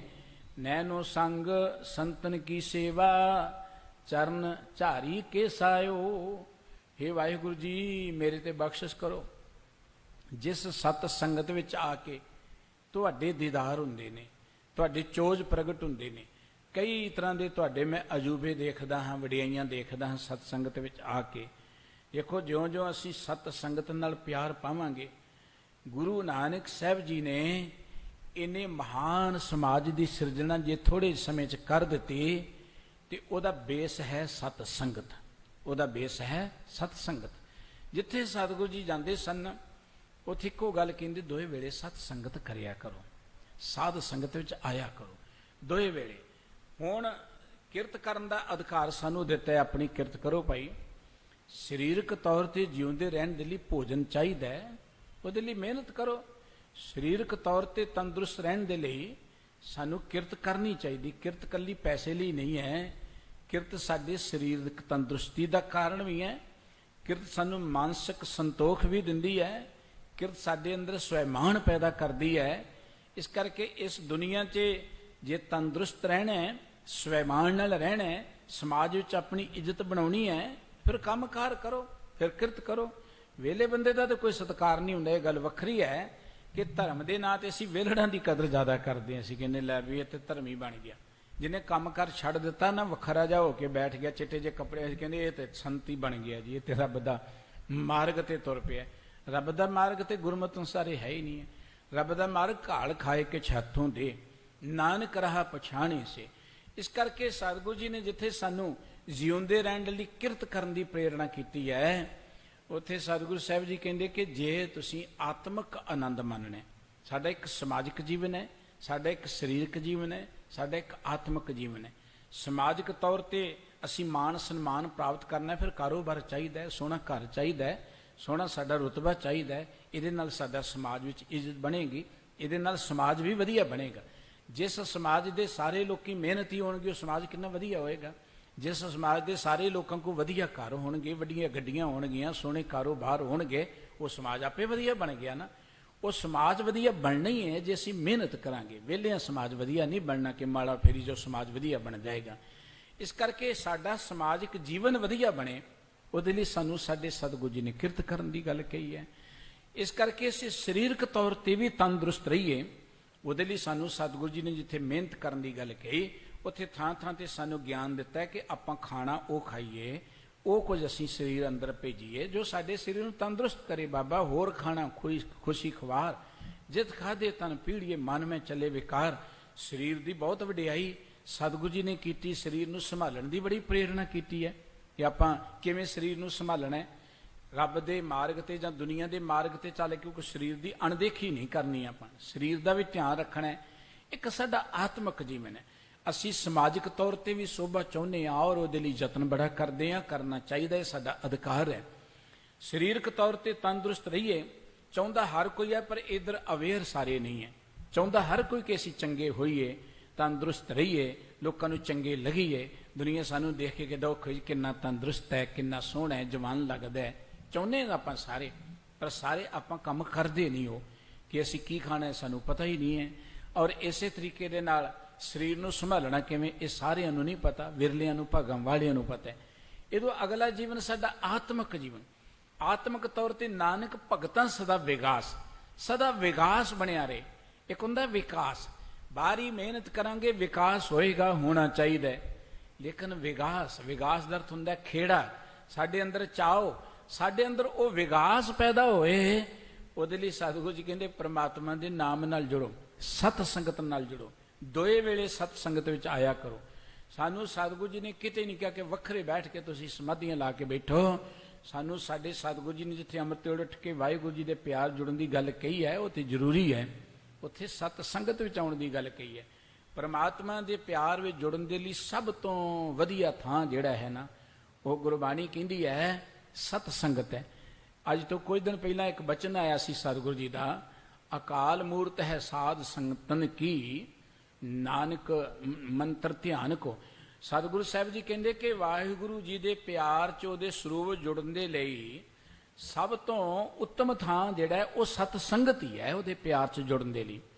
ਇਸ ਕਰਕੇ ਸਤਿਗੁਰੂ ਜੀ ਨੇ ਬੇਨਤੀ ਕੀਤੀ, ਵਾਹਿਗੁਰੂ ਜੀ ਮੇਰੀ ਬੇਨਤੀ ਇਹ ਹੈ, ਤੁਹਾਡਾ ਨਾਮ ਸੁਣਨ ਦਾ ਮੈਨੂੰ ਖੁਸ਼ੀ ਮਿਲਦੀ ਹੈ, ਨਾਮ ਨਾਲ ਜੁੜ ਕੇ ਮੈਨੂੰ ਸੁੱਖ ਸਹਿਜ ਆਨੰਦ ਰਸ ਮਿਲਦਾ ਹੈ। ਵਾਹਿਗੁਰੂ ਜੀ ਉਹ ਨਾਮ ਦੇ ਨਾਲ ਜੁੜ ਕੇ ਮੈਨੂੰ ਜ਼ਿੰਦਗੀ ਦੇ ਅੰਦਰ ਸਾਰੇ ਰੰਗ ਮਿਲਦੇ ਨੇ। ਉਸ ਨਾਮ ਨਾਲ ਜੁੜਨ ਦੇ ਲਈ ਸਤ ਸੰਗਤ ਜੋ ਮਹਾਨ ਹੈ, ਉਹਦੇ ਵਿੱਚੋਂ ਮੈਨੂੰ ਤੁਹਾਡੇ ਰੰਗਾਂ ਦਾ, ਤੁਹਾਡੀਆਂ ਵਡਿਆਈਆਂ ਦਾ, ਤੁਹਾਡੇ ਗੁਣਾਂ ਦਾ ਪਤਾ ਲੱਗਿਆ। ਤੇ ਹੁਣ ਮੇਰੀ ਅਰਦਾਸ ਇਹ ਹੈ ਕਿ ਨੈਨੋ ਸੰਗ ਸੰਤਨ ਕੀ ਸੇਵਾ, ਚਰਨ ਝਾਰੀ ਕੇ ਸਾਇਓ। ਵਾਹਿਗੁਰੂ ਜੀ ਮੇਰੇ ਤੇ ਰਹਿਮਤ ਕਰ ਦਿਓ। ਇਹ ਜਿਹੜੀ ਤੁਹਾਡੀ ਸਤ ਸੰਗਤ ਹੈ ਨਾ, ਮੈਂ ਇਹਨਾਂ ਅੱਖਾਂ ਦੇ ਨਾਲ ਸਤ ਸੰਗਤ ਦੇ ਦੀਦਾਰ ਕਰਾਂ, ਇਹਨਾਂ ਅੱਖਾਂ ਨਾਲ ਸਤਿਪੁਰਖਾਂ ਦੇ ਦੀਦਾਰ ਕਰਾਂ। ਔਰ ਨੈਨੋ ਸੰਗ ਸੰਤਨ ਕੀ ਸੇਵਾ, ਜਿੱਥੇ ਅੱਖਾਂ ਦੇ ਨਾਲ ਮੈਂ ਦੀਦਾਰ ਸਤ ਸੰਗਤ ਦੇ ਵਿੱਚ ਕਰਾਂ, ਸਤਿਪੁਰਖਾਂ ਦੇ ਕਰਾਂ, ਜਿਨ੍ਹਾਂ ਦੇ ਸੰਦੜਿਆਂ ਦੁਰਮਤ ਵੰਝੇ, ਜਿਨ੍ਹਾਂ ਦੇ ਦੀਦਾਰ ਕੀਤਿਆਂ ਹਿਰਦੇ ਚੋਂ ਖੋਟੀ ਮਾਤੀ ਮਿਟ ਜਾਏ, ਮਤ ਉਜਲ ਹੋ ਜਾਏ, ਮਨ ਪਵਿੱਤਰ ਹੋ ਜਾਏ। ਇਹਨਾਂ ਅੱਖਾਂ ਨਾਲ ਮੈਂ ਉਹਨਾਂ ਦੇ ਦੀਦਾਰ ਕਰਾਂ। ਫਿਰ ਸੰਤਨ ਕੀ ਸੇਵਾ, ਇਹਨਾਂ ਹੱਥਾਂ ਦੇ ਨਾਲ ਮੈਂ ਸਤਿਪੁਰਖਾਂ ਦੀ ਸੇਵਾ ਕਰਾਂ, ਰਵੀ ਪਿਆਰਿਆਂ ਦੀ ਸੇਵਾ ਕਰਾਂ, ਟਹਿਲ ਕਰਾਂ, ਸੇਵਾ ਵੀ ਕਰਾਂ, ਦੀਦਾਰ ਵੀ ਕਰਾਂ। ਚਰਨ ਝਾਰੀ ਕੇ ਸਾਇਓ, ਤੇ ਸਤਿਪੁਰਖਾਂ ਦੇ ਜਿਹੜੇ ਚਰਨ ਨੇ ਉਹ ਕੇਸਾਂ ਦੇ ਨਾਲ ਝਾੜਾਂ। ਦੇਖੋ ਗੁਰਬਾਣੀ 'ਚ ਕੁਝ ਲਫ਼ਜ਼ ਬੜੇ ਭਾਵਪੂਰਤ ਵਰਤੇ ਨੇ, ਜਿੱਦਾਂ ਅੱਖੀਂ ਕਾੜ ਤਰੀ ਚਰਨਾਤਲ, ਅੱਖਾਂ ਕੱਢ ਕੇ ਮੈਂ ਉਹਨਾਂ ਦੇ ਪੈਰਾਂ ਅੱਗੇ ਰੱਖ ਦੇਵਾਂ, ਉਹਨਾਂ ਦੇ ਪੈਰਾਂ ਹੇਠਾਂ ਰੱਖ ਦੇਵਾਂ, ਅੱਖਾਂ ਕੱਢ ਕੇ ਰੱਖ ਦੇਵਾਂ। ਹੁਣ ਅੱਖਾਂ ਕਿਵੇਂ ਕੱਢ ਕੇ ਰੱਖਾਂਗੇ ਆਪਾਂ? ਜੇ ਅੱਖਾਂ ਹੀ ਕੱਢ ਕੇ ਰੱਖ ਦਿੱਤੀਆਂ ਦੇਖਾਂਗੇ ਕਿਵੇਂ ਆਪਾਂ?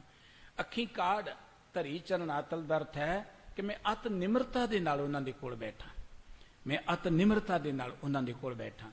ਇਸ ਤਰ੍ਹਾਂ ਗੁਰਬਾਣੀ ਦੇ ਵਿੱਚ ਸਤਿਗੁਰੂ ਜੀ ਨੇ ਕਿਹਾ ਕਿ ਜੋ ਤੋ ਪ੍ਰੇਮ ਖੇਲਣ ਕਾ ਚਾਓ, ਸਿਰ ਧਰ ਤਲੀ ਗਲੀ ਮੇਰੀ ਆਓ। ਆਪਣਾ ਸਿਰ ਤਲੀ ਤੇ ਰੱਖ ਕੇ ਆਓ ਮੇਰੇ ਕੋਲ। ਹੁਣ ਸਿਰ ਤਲੀ ਤੇ ਰੱਖ ਕੇ ਕਿਵੇਂ ਆਵਾਂਗੇ ਆਪਾਂ? ਸਿਰ ਤਲੀ ਤੇ ਰੱਖ ਕੇ ਅਰਥ ਇਹ ਹੈ ਕਿ ਸਾਡੇ ਦਿਮਾਗ ਜਿਹੜੀਆਂ ਚਤਰਾਈਆਂ ਚਲਾਕੀਆਂ ਹੰਕਾਰ ਹੈ ਨਾ, ਉਹ ਕੱਢ ਕੇ ਆਓ ਜਰਾ। ਇੱਥੇ ਗੁਰੂ ਦੇ ਦਰ ਤੇ ਅਰਪਣ ਕਰ ਦਿਓ, ਗੁਰੂ ਨੂੰ ਆਪਣਾ ਸੀਸ ਭੇਟ ਕਰ ਦਿਓ। ਮੱਥਾ ਟੇਕਣ ਦਾ ਅਰਥ ਇਹ ਹੈ ਕਿ ਅਸੀਂ ਆਪਣਾ ਹੰਕਾਰ ਇੱਥੇ ਰੱਖ ਜਾਈਏ, ਇੱਥੇ ਨਿਰਮਾਣ ਹੋ ਜਾਈਏ ਆਪਾਂ। ਮੱਥਾ ਟੇਕਣ ਦਾ ਜਾਂ ਸਿਰ ਭੇਟ ਕਰਨ ਦਾ ਅਰਥ ਹੀ ਹੈ, ਮੱਥਾ ਟੇਕਣ ਦਾ ਸਿਰ ਭੇਟ ਕਰਨਾ। ਹੁਣ ਸਿਰ ਭੇਟ ਕਰਨ ਦਾ ਅਰਥ ਕੀ ਹੈ? ਆਪਣੀਆਂ ਸਿਆਣਪਾਂ ਛੱਡ ਦੇਣੀਆਂ, ਗੁਰੂ ਦੀ ਸਿਆਣਪ ਨੂੰ ਅਖਤਿਆਰ ਕਰ ਲੈਣਾ, ਆਪਣੀਆਂ ਚਤਰਾਈਆਂ ਚਲਾਕੀਆਂ ਹੰਕਾਰ ਤਿਆਗ ਦੇਣਾ। ਇਹ ਹੈ ਆਪਣਾ ਸਿਰ ਤਲੀ ਤੇ ਰੱਖ ਕੇ ਆਉਣ ਦਾ ਅਰਥ। ਇਸੇ ਤਰੀਕੇ ਦੇ ਨਾਲ ਹੋਰ ਬੜੇ ਭਾਵਪੂਰਤ ਲਫ਼ਜ਼ ਨੇ ਗੁਰਬਾਣੀ ਦੇ ਅੰਦਰ। ਹੁਣ ਇੱਥੇ ਇੱਕ ਲਫ਼ਜ਼ ਹੈ ਕਿ ਚਰਨ ਝਾਰੀ ਕੇਸਾਇਓ, ਕੇਸਾਇਓ ਮੈਂ ਨਾ ਕੇਸਾਂ ਦੇ ਨਾਲ ਮੈਂ ਉਹਨਾਂ ਦੇ ਚਰਨ ਝਾੜਾਂ। ਹੁਣ ਚਰਨ ਕੇਸਾਂ ਨਾਲ ਕਿਵੇਂ ਝਾੜਾਂਗੇ? ਕੇਸਾਂ ਨਾਲ ਝਾੜਨ ਦਾ ਅਰਥ ਇਹੀ ਹੈ ਕਿ ਮੈਂ ਅਤ ਨਿਮਰਤਾ ਨਾਲ ਉਹਨਾਂ ਦੀ ਸੇਵਾ ਕਰਾਂ। ਸਿਰ ਉੱਚਾ ਹੈ ਨਾ, ਹੰਕਾਰ ਇੱਥੇ ਹੀ ਹੈ ਨਾ ਸਿਰ ਦੇ ਵਿੱਚ। ਮੈਂ ਨਿਰਮਾਣ ਹੋ ਕੇ ਸੇਵਾ ਕਰਾਂ, ਮੈਂ ਆਪਣਾ ਸੀਸ ਝੁਕਾ ਦੇਵਾਂ ਉਹਨਾਂ ਦੇ ਅੱਗੇ, ਉਹਨਾਂ ਦੀ ਮੱਤ ਨੂੰ ਆਪਣੀ ਜ਼ਿੰਦਗੀ 'ਚ ਗ੍ਰਹਿਣ ਕਰ ਲਵਾਂ। ਇਵੇਂ ਚਰਨ ਧੂੜ, ਚਰਨ ਧੂੜ ਦਾ ਅਰਥ ਕੋਈ ਬਾਹਰੋਂ ਮਿੱਟੀ ਨਹੀਂ ਹੈ ਕਿ ਬਾਹਰੋਂ ਆਪਾਂ ਜਿੱਥੇ ਜੁੱਤੀਆਂ ਰੱਖਦੇ, ਜੋੜੇ ਰੱਖਦੇ, ਉੱਥੋਂ ਮਿੱਟੀ ਇਕੱਠੀ ਕਰ ਲਈਏ। ਕਈ ਸ਼ਰਧਾਲੂ ਕਰਦੇ ਨੇ, ਮੁਬਾਰਕ ਹੈ। ਚਰਨ ਧੂੜ ਦਾ ਅਰਥ ਵੀ ਸੀ ਕਿ ਅਤ ਨਿਮਰਤਾ ਨਾਲ ਸੰਗਤ 'ਚ ਬੈਠ ਕੇ ਤੇ ਸਤ ਸੰਗਤ ਦੇ ਬਚਨ ਆਪਣੀ ਸੁਰਤ 'ਚ ਵਸਾਉਣੇ, ਸਤ ਸੰਗਤ ਦੇ ਬਚਨ। ਹੁਣ ਜਿੱਥੇ ਕਿਹਾ ਕਿ ਧੂੜੀ ਕਰ ਇਸ਼ਨਾਨ, ਉਸ ਧੂੜੀ ਨਾਲ ਕਿੰਨਾ ਕੁ ਇਸ਼ਨਾਨ ਕਰ ਲਾਂਗੇ। ਅਸੀਂ ਤੇ ਜੋੜਾ ਰੱਖਦੇ ਸੇਵਾ ਕਰਦੇ, ਫਿਰ ਕਹਿੰਦੇ ਹੱਥ ਧੋ ਲਓ ਯਾਰ, ਪ੍ਰਸਾਦ ਲੈਣਾ ਹੱਥ ਧੋ ਲਓ। ਜੇ ਉਹ ਪਵਿੱਤਰ ਨੇ ਫਿਰ ਹੱਥ ਧੋਣ ਦੀ ਕੀ ਲੋੜ ਹੈ? ਮਾੜਾ ਜਿਹਾ ਜੋੜੇ ਨੂੰ ਹੱਥ ਲੱਗ ਜੇ ਕਿ ਤੂੰ ਦੇ ਹੱਥ ਹੀ ਨਹੀਂ ਧੋਤੇ, ਹਾਲਾਂਕਿ ਜੋੜੇ ਮਾੜੇ ਨਹੀਂ ਹੈ, ਲੇਕਿਨ ਜੋੜਿਆਂ ਨੂੰ ਕਿਹਦਾ ਹੱਥ ਲੱਗ ਜੇ ਕਹਿੰਦੇ ਤੂੰ ਦੇ ਹੱਥ ਹੀ ਨਹੀਂ ਧੋਤੇ, ਹੱਥ ਸਾਫ਼ ਹੀ ਨਹੀਂ ਕੀਤੇ ਤੁਸੀਂ। ਹੁਣ ਉਹ ਜੋੜਿਆਂ ਨੂੰ ਹੱਥ ਲਾ ਕੇ ਅਸੀਂ ਹੱਥ ਧੋਨੇ ਸਾਬਣ ਦੇ ਨਾਲ, ਇਹਦਾ ਮਤਲਬ ਕਿ ਉਹ ਫਿਰ ਉੱਥੇ ਪਵਿੱਤਰ ਤੇ ਨਾ ਹੋਏ। ਉਹ ਤੇ ਇੱਕ ਨਿਮਰਤਾ ਦਾ ਪ੍ਰਤੀਕ ਹੈ, ਸੇਵਾ ਦਾ ਪ੍ਰਤੀਕ ਹੈ। ਉੱਥੇ ਆ ਕੇ ਨਿਮਰਤਾ ਸਿੱਖਣੀ ਆਪਾਂ, ਉੱਥੇ ਜ਼ਰੂਰੀ ਹੈ ਗੱਲ, ਅਭਿਆਸ ਹੈ, ਪ੍ਰੈਕਟਿਸ ਹੈ। ਪਰ ਜੇ ਕੋਈ ਕਹੇ ਕਿ ਉੱਥੋਂ ਦੀ ਮਿੱਟੀ ਨਾਲ ਹੀ ਮੈਂ ਇਸ਼ਨਾਨ ਕਰ ਲਵਾਂ, ਕਿਵੇਂ ਕਰਾਂਗੇ ਇਸ਼ਨਾਨ ਭਾਈ? ਜੇ ਆਪਾਂ ਹੱਥਾਂ ਨੂੰ ਜੋੜਿਆਂ 'ਚ ਫੜ, ਜੋੜੇ ਨੂੰ ਹੱਥ 'ਚ ਫੜ ਕੇ ਹੱਥ ਧੋਨੇ ਤੇ ਜਦੋਂ ਤੁਸੀਂ ਉਸ ਮਿੱਟੀ ਨੂੰ ਮੜ ਲੋਗੇ ਸਰੀਰ ਤੇ, ਫਿਰ ਕੀ ਕਰੋਗੇ ਭਾਈ? ਫਿਰ ਵੀ ਤਾਂ ਨਹਾਉਣਾ ਹੀ ਹੈ ਨਾ। ਧੂੜੀ ਕਰ ਇਸ਼ਨਾਨ ਦਾ ਅਰਥ ਇਹ ਸੀ, ਸਤ ਸੰਗਤ ਵਿੱਚ ਬੈਠ ਕੇ ਨਿਰਮਾਣ ਹੋ ਕੇ ਸਤ ਸੰਗਤ ਦੇ ਜਿਹੜੇ ਬੱਚੇ ਨੇ ਉਹਨੂੰ ਆਪਣੀ ਸੁਰਤ 'ਚ ਵਸਾਉਣਾ ਤੇ ਸੁਰਤ ਨੂੰ ਪਵਿੱਤਰ ਕਰਨਾ। ਇੱਥੇ ਸਰੀਰ ਦੇ ਇਸ਼ਨਾਨ ਦੀ ਤੇ ਗੱਲ ਹੈ ਹੀ ਨਹੀਂ ਹੈ। ਸਰੀਰ ਦਾ ਇਸ਼ਨਾਨ ਤੇ ਸਰੀਰਕ ਤੰਦਰੁਸਤੀ ਲਈ ਜ਼ਰੂਰੀ ਹੈ, ਪਰ ਸਰੀਰ ਦੇ ਇਸ਼ਨਾਨ ਕੀਤਿਆਂ ਥੋੜ੍ਹਾ ਰੱਬ ਮਿਲ ਜਾਏਗਾ। ਗੁਰਬਾਣੀ ਕਹਿੰਦੀ ਸੋਚੈ ਸੋਚ ਨ ਹੋਵੀ ਜੇ ਸੋਚੀ ਲੱਖ ਵਾਰ। ਤੁਸੀਂ ਲੱਖਾਂ ਵਾਰੀ ਸੋਚ ਸੰਜਮ ਰੱਖਣ ਦਾ ਯਤਨ ਕਰੋ। ਸੋਚ ਕਰੇ ਦਿਨ ਸਾ ਰਾਤ, ਮਨ ਕੀ ਮੈਲ ਨਾ ਤਨ ਤੇ ਜਾਤ। ਮਨ ਦੀ ਮੈਲ ਤਾਂ ਮਿਟਣੀ ਨਹੀਂ ਸਰੀਰ ਨੂੰ ਧੋਤਿਆਂ, ਭਾਵੇਂ ਉਹਨੂੰ ਤੁਸੀਂ ਮਿੱਟੀ ਨਾਲ ਧੋ ਲਓ, ਭਾਵੇਂ ਉਹਨੂੰ ਸਾਬਣ ਨਾਲ ਧੋ ਲਓ, ਉਹਨੂੰ ਜਿਸ ਚੀਜ਼ ਨਾਲ ਮਰਜ਼ੀ ਧੋ ਲਓ। ਹੁਣ ਧੂੜੀ ਕਰ ਇਸ਼ਨਾਨ, ਇਸ਼ਨਾਨ ਹੈ ਕਾਹਦਾ? ਇਸ਼ਨਾਨ ਤਾਂ ਸੁਰਤ ਦਾ ਹੈ, ਤੇ ਉਹ ਸੁਰਤ ਉਸ ਧੂੜੀ ਨਾਲ ਥੋੜ੍ਹਾ ਇਸ਼ਨਾਨ ਹੋਣਾ ਸੁਰਤ ਦਾ। ਸੁਰਤ ਦਾ ਇਸ਼ਨਾਨ ਹੋਣਾ ਹੈ ਬਚਨਾਂ ਦੇ ਨਾਲ, ਗਿਆਨ ਦੇ ਨਾਲ, ਅਤ ਨਿਮਰਤਾ ਨਾਲ ਸਤ ਸੰਗਤ ਵਿੱਚ ਆ ਕੇ ਬੈਠਣਾ। ਕਿ ਜੋ ਗਿਆਨ ਸਤ ਸੰਗਤ ਵਿੱਚੋਂ ਸਤਿਪੁਰਖਾਂ ਕੋਲੋਂ ਮਿਲਿਆ, ਉਹਨੂੰ ਆਪਣੀ ਸੁਰਤ 'ਚ ਵਸਾ ਕੇ ਅੰਦਰੋਂ ਅਗਿਆਨਤਾ ਨੂੰ ਖਤਮ ਕਰਦਾ, ਇਹ ਇਸ਼ਨਾਨ ਸੀ। ਹੁਣ ਇਹ ਗੁਰਬਾਣੀ ਦੇ ਜਿਹੜੇ ਲਫ਼ਜ਼ ਬੜੇ ਭਾਵਪੂਰਤ ਨੇ। ਹੁਣ ਚਰਨ ਨੇ, ਚਰਨ ਕਮਲ ਹੈ, ਇਹ ਲਫ਼ਜ਼ ਬੜੇ ਮਹਾਨ ਨੇ, ਪਰ ਮਸਲਾ ਹੈ ਕਿ ਇਹਨਾਂ ਨੂੰ ਸਮਝਾਂਗੇ ਤੇ ਤਾਂ ਨਾ। ਸਾਨੂੰ ਤੇ ਇਹ ਕਹਿ ਦਿੱਤਾ ਗਿਆ ਕਿ ਇੱਥੇ ਕਿਹਾ ਗੁਰੂ ਦੇ ਚਰਨਾਂ ਦੀ ਤੁਸੀਂ ਧਿਆਨ ਧਰਨਾ ਹੈ, ਘਰ 'ਚ ਫੋਟੋ ਲਾ ਲਓ ਬਾਬਾ ਨਾਨਕ ਜੀ ਦੀ, ਜਿਹਦੇ ਚਰਨ ਨਜ਼ਰ ਆਉਣ ਤੇ ਉਹਨਾਂ ਦਾ ਧਿਆਨ ਧਰ ਕੇ ਬੈਠ ਜਾਓ। ਸਾਡੀ ਤੇ ਮੱਤ ਉੱਥੇ ਤੱਕ ਪਹੁੰਚੀ ਨਹੀਂ ਜਿੰਨੀ ਮਹਾਨ ਗੁਰਬਾਣੀ ਹੈ। ਜਦੋਂ ਅਸੀਂ ਗੁਰਬਾਣੀ ਦੇ ਰਹੱਸ ਨੂੰ ਸਮਝਣ ਲੱਗ ਪਏ ਨਾ, ਸਾਨੂੰ ਲੁਟੇਰੇ ਲੁੱਟ ਨਹੀਂ ਸਕਣਗੇ। ਫਿਰ ਮਸਲਾ ਇਹ ਹੈ, ਗੁਰਬਾਣੀ ਦੇ ਨਾਂ ਤੇ ਵੀ ਲੁੱਟੀ ਚਲੇ ਜਾਂਦੇ ਨੇ ਸਾਨੂੰ, ਗੁਰਬਾਣੀ ਦੇ ਨਾਂ ਤੇ ਵੀ ਸਾਨੂੰ ਗੁੰਮਰਾਹ ਕਰੀ ਜਾਂਦੇ ਨੇ ਕਿ ਲੋਕ। ਗੁਰਬਾਣੀ ਨੇ ਕਿਹਾ ਸੀ ਬਾਣੀ ਪੜ੍ਹਿਆ ਕਰੋ।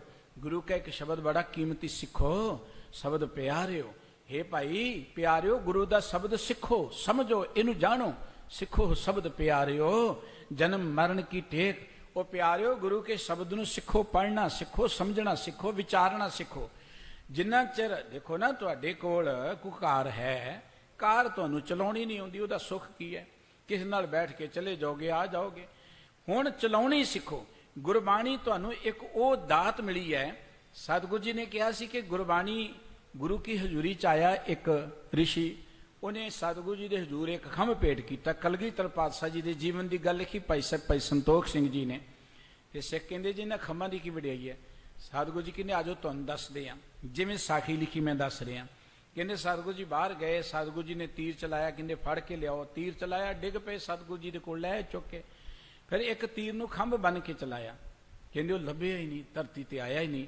ਸਤਿਗੁਰੂ ਜੀ ਕਹਿੰਦੇ ਉਹ ਕਹਿੰਦੇ ਨੇ ਕਿ ਜਿਸ ਆਕਾਸ਼ 'ਚੋਂ ਪੰਛੀ ਰਹਿੰਦਾ ਹੈ, ਜਿਸ ਮੰਡਲ 'ਚ ਰਹਿੰਦਾ, ਤੀਰ ਵੀ ਉੱਥੇ ਚਲਿਆ ਜਾਂਦਾ। ਇਹ ਤੇ ਸਮਝਾਉਣ ਦਾ ਇੱਕ ਤਰੀਕਾ ਸੀ। ਗੁਰਬਾਣੀ ਪ੍ਰਮਾਤਮਾ ਦੇ ਖੰਭ ਨੇ। ਸਾਡੀ ਸੁਰਤ ਗੁਰਬਾਣੀ ਨਾਲ ਜੁੜ ਗਈ, ਸਾਡੀ ਸੁਰਤ ਪ੍ਰਮਾਤਮਾ ਦੇ ਮੁਲਕ ਵਿੱਚ ਹੀ ਚਲੀ ਜਾਏਗੀ, ਪ੍ਰਮਾਤਮਾ ਦੇ ਦੇਸ਼ ਚਲੀ ਜਾਏਗੀ। ਇਸ ਕਰਕੇ ਸਤਿਗੁਰੂ ਜੀ ਨੇ ਕਿਹਾ ਗੁਰਬਾਣੀ ਪੜ੍ਹਨੀ ਸਿੱਖੋ, ਗੁਰਬਾਣੀ ਸਮਝੋ, ਗੁਰਬਾਣੀ ਨੂੰ ਵਿਚਾਰੋ। ਜਦੋਂ ਤੁਹਾਡੀ ਸੁਰਤ ਬਾਣੀ ਨਾਲ ਜੁੜ ਗਈ ਨਾ, ਤੁਸੀਂ ਵੀ ਨਿਰੰਕਾਰ ਦੇ ਦੇਸ਼ ਚਲੇ ਜਾਓਗੇ।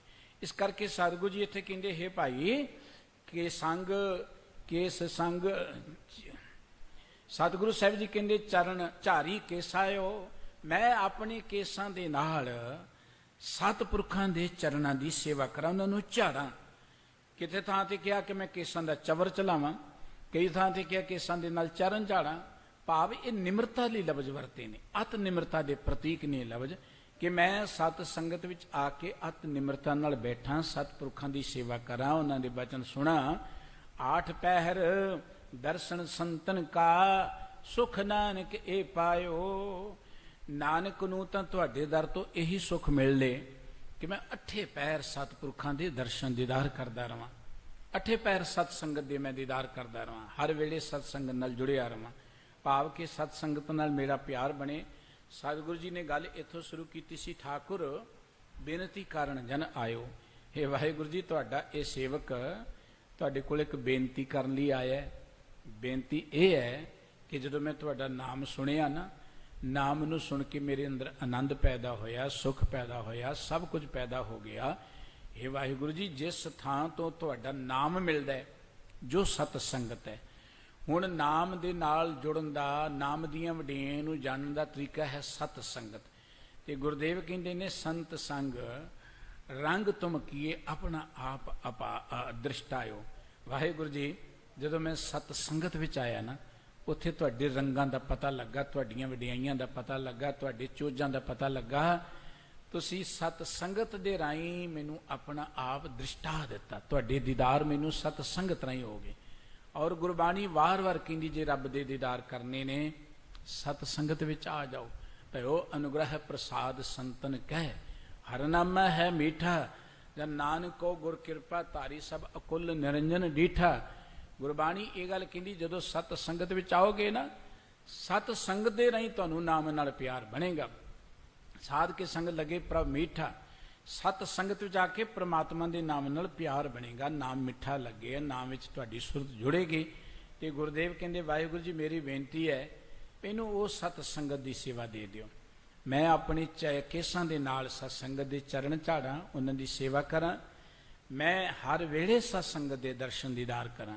गुरुदेव ने समुख वाक राहीं जिथे नाम दी महिमा गायन कीती है, उत्थे नाम नाल जुड़न दे लई जो अस्थान है, नाम दी विचारधारा वाले लोग, जिथे नाम जपण वाले, नाम दी चर्चा होए, सतसंगत कैसी जानिए, जिथे एक वो नाम वखाणीए, जिथे एक वाहिगुरु जी दे नाम दी चर्चा है, उस स्थान की गल की, वह है सतसंगत।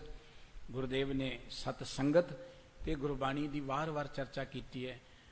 गुरबाणी संगत बिना दूजी ओट नहीं है राई। भाई गुरदास जी ने गुरु के बचन अंकित किए ने कि बाबा नानक जी कहते, गुरबाणी तो बिना ते संगत तो बिना सानू कोई ओट आसरा नहीं है। सतगुरु जी मेहर करन, असीं भी नित अरदास करिए, साहिब जी साह मत देहो दयाल प्रभ, जित तुम्हें अराधा। अजही मत दिओ कि असीं नित तुहानू अराधीए, नित चेते करिए। नानक मंगे दान प्रभ, अरेन पग साधा, तुहाडे साधु पुरखां दी चरण धूल मिल जाए, ये दान तुहाडे पासों मंगदे आ। साहिब जी कहंदे ने कि साडे कोल यही सब तो वड्डा सुख है, आनंद है कि सानू सत संगत मिली है। सत संगत राहीं असीं परमात्मा ने प्यार जुड़े हाँ। गरीब नवाज सतगुरु जी के ये बचन साडे हिरदे विच भी वसन। इन्नियां बेनतियां प्रवान करनियां जी, भुल चुक दी खिमा बख्श देनी। समूह संगतां नूं सतगुरु जी अपने दरों करो नाम बाणी दा प्यार, सत संगत दा प्यार बख्शिश करन जी। प्यार सत सारे ही बुलाओ। वाहिगुरु जी का खालसा, वाहिगुरु जी की फतेह।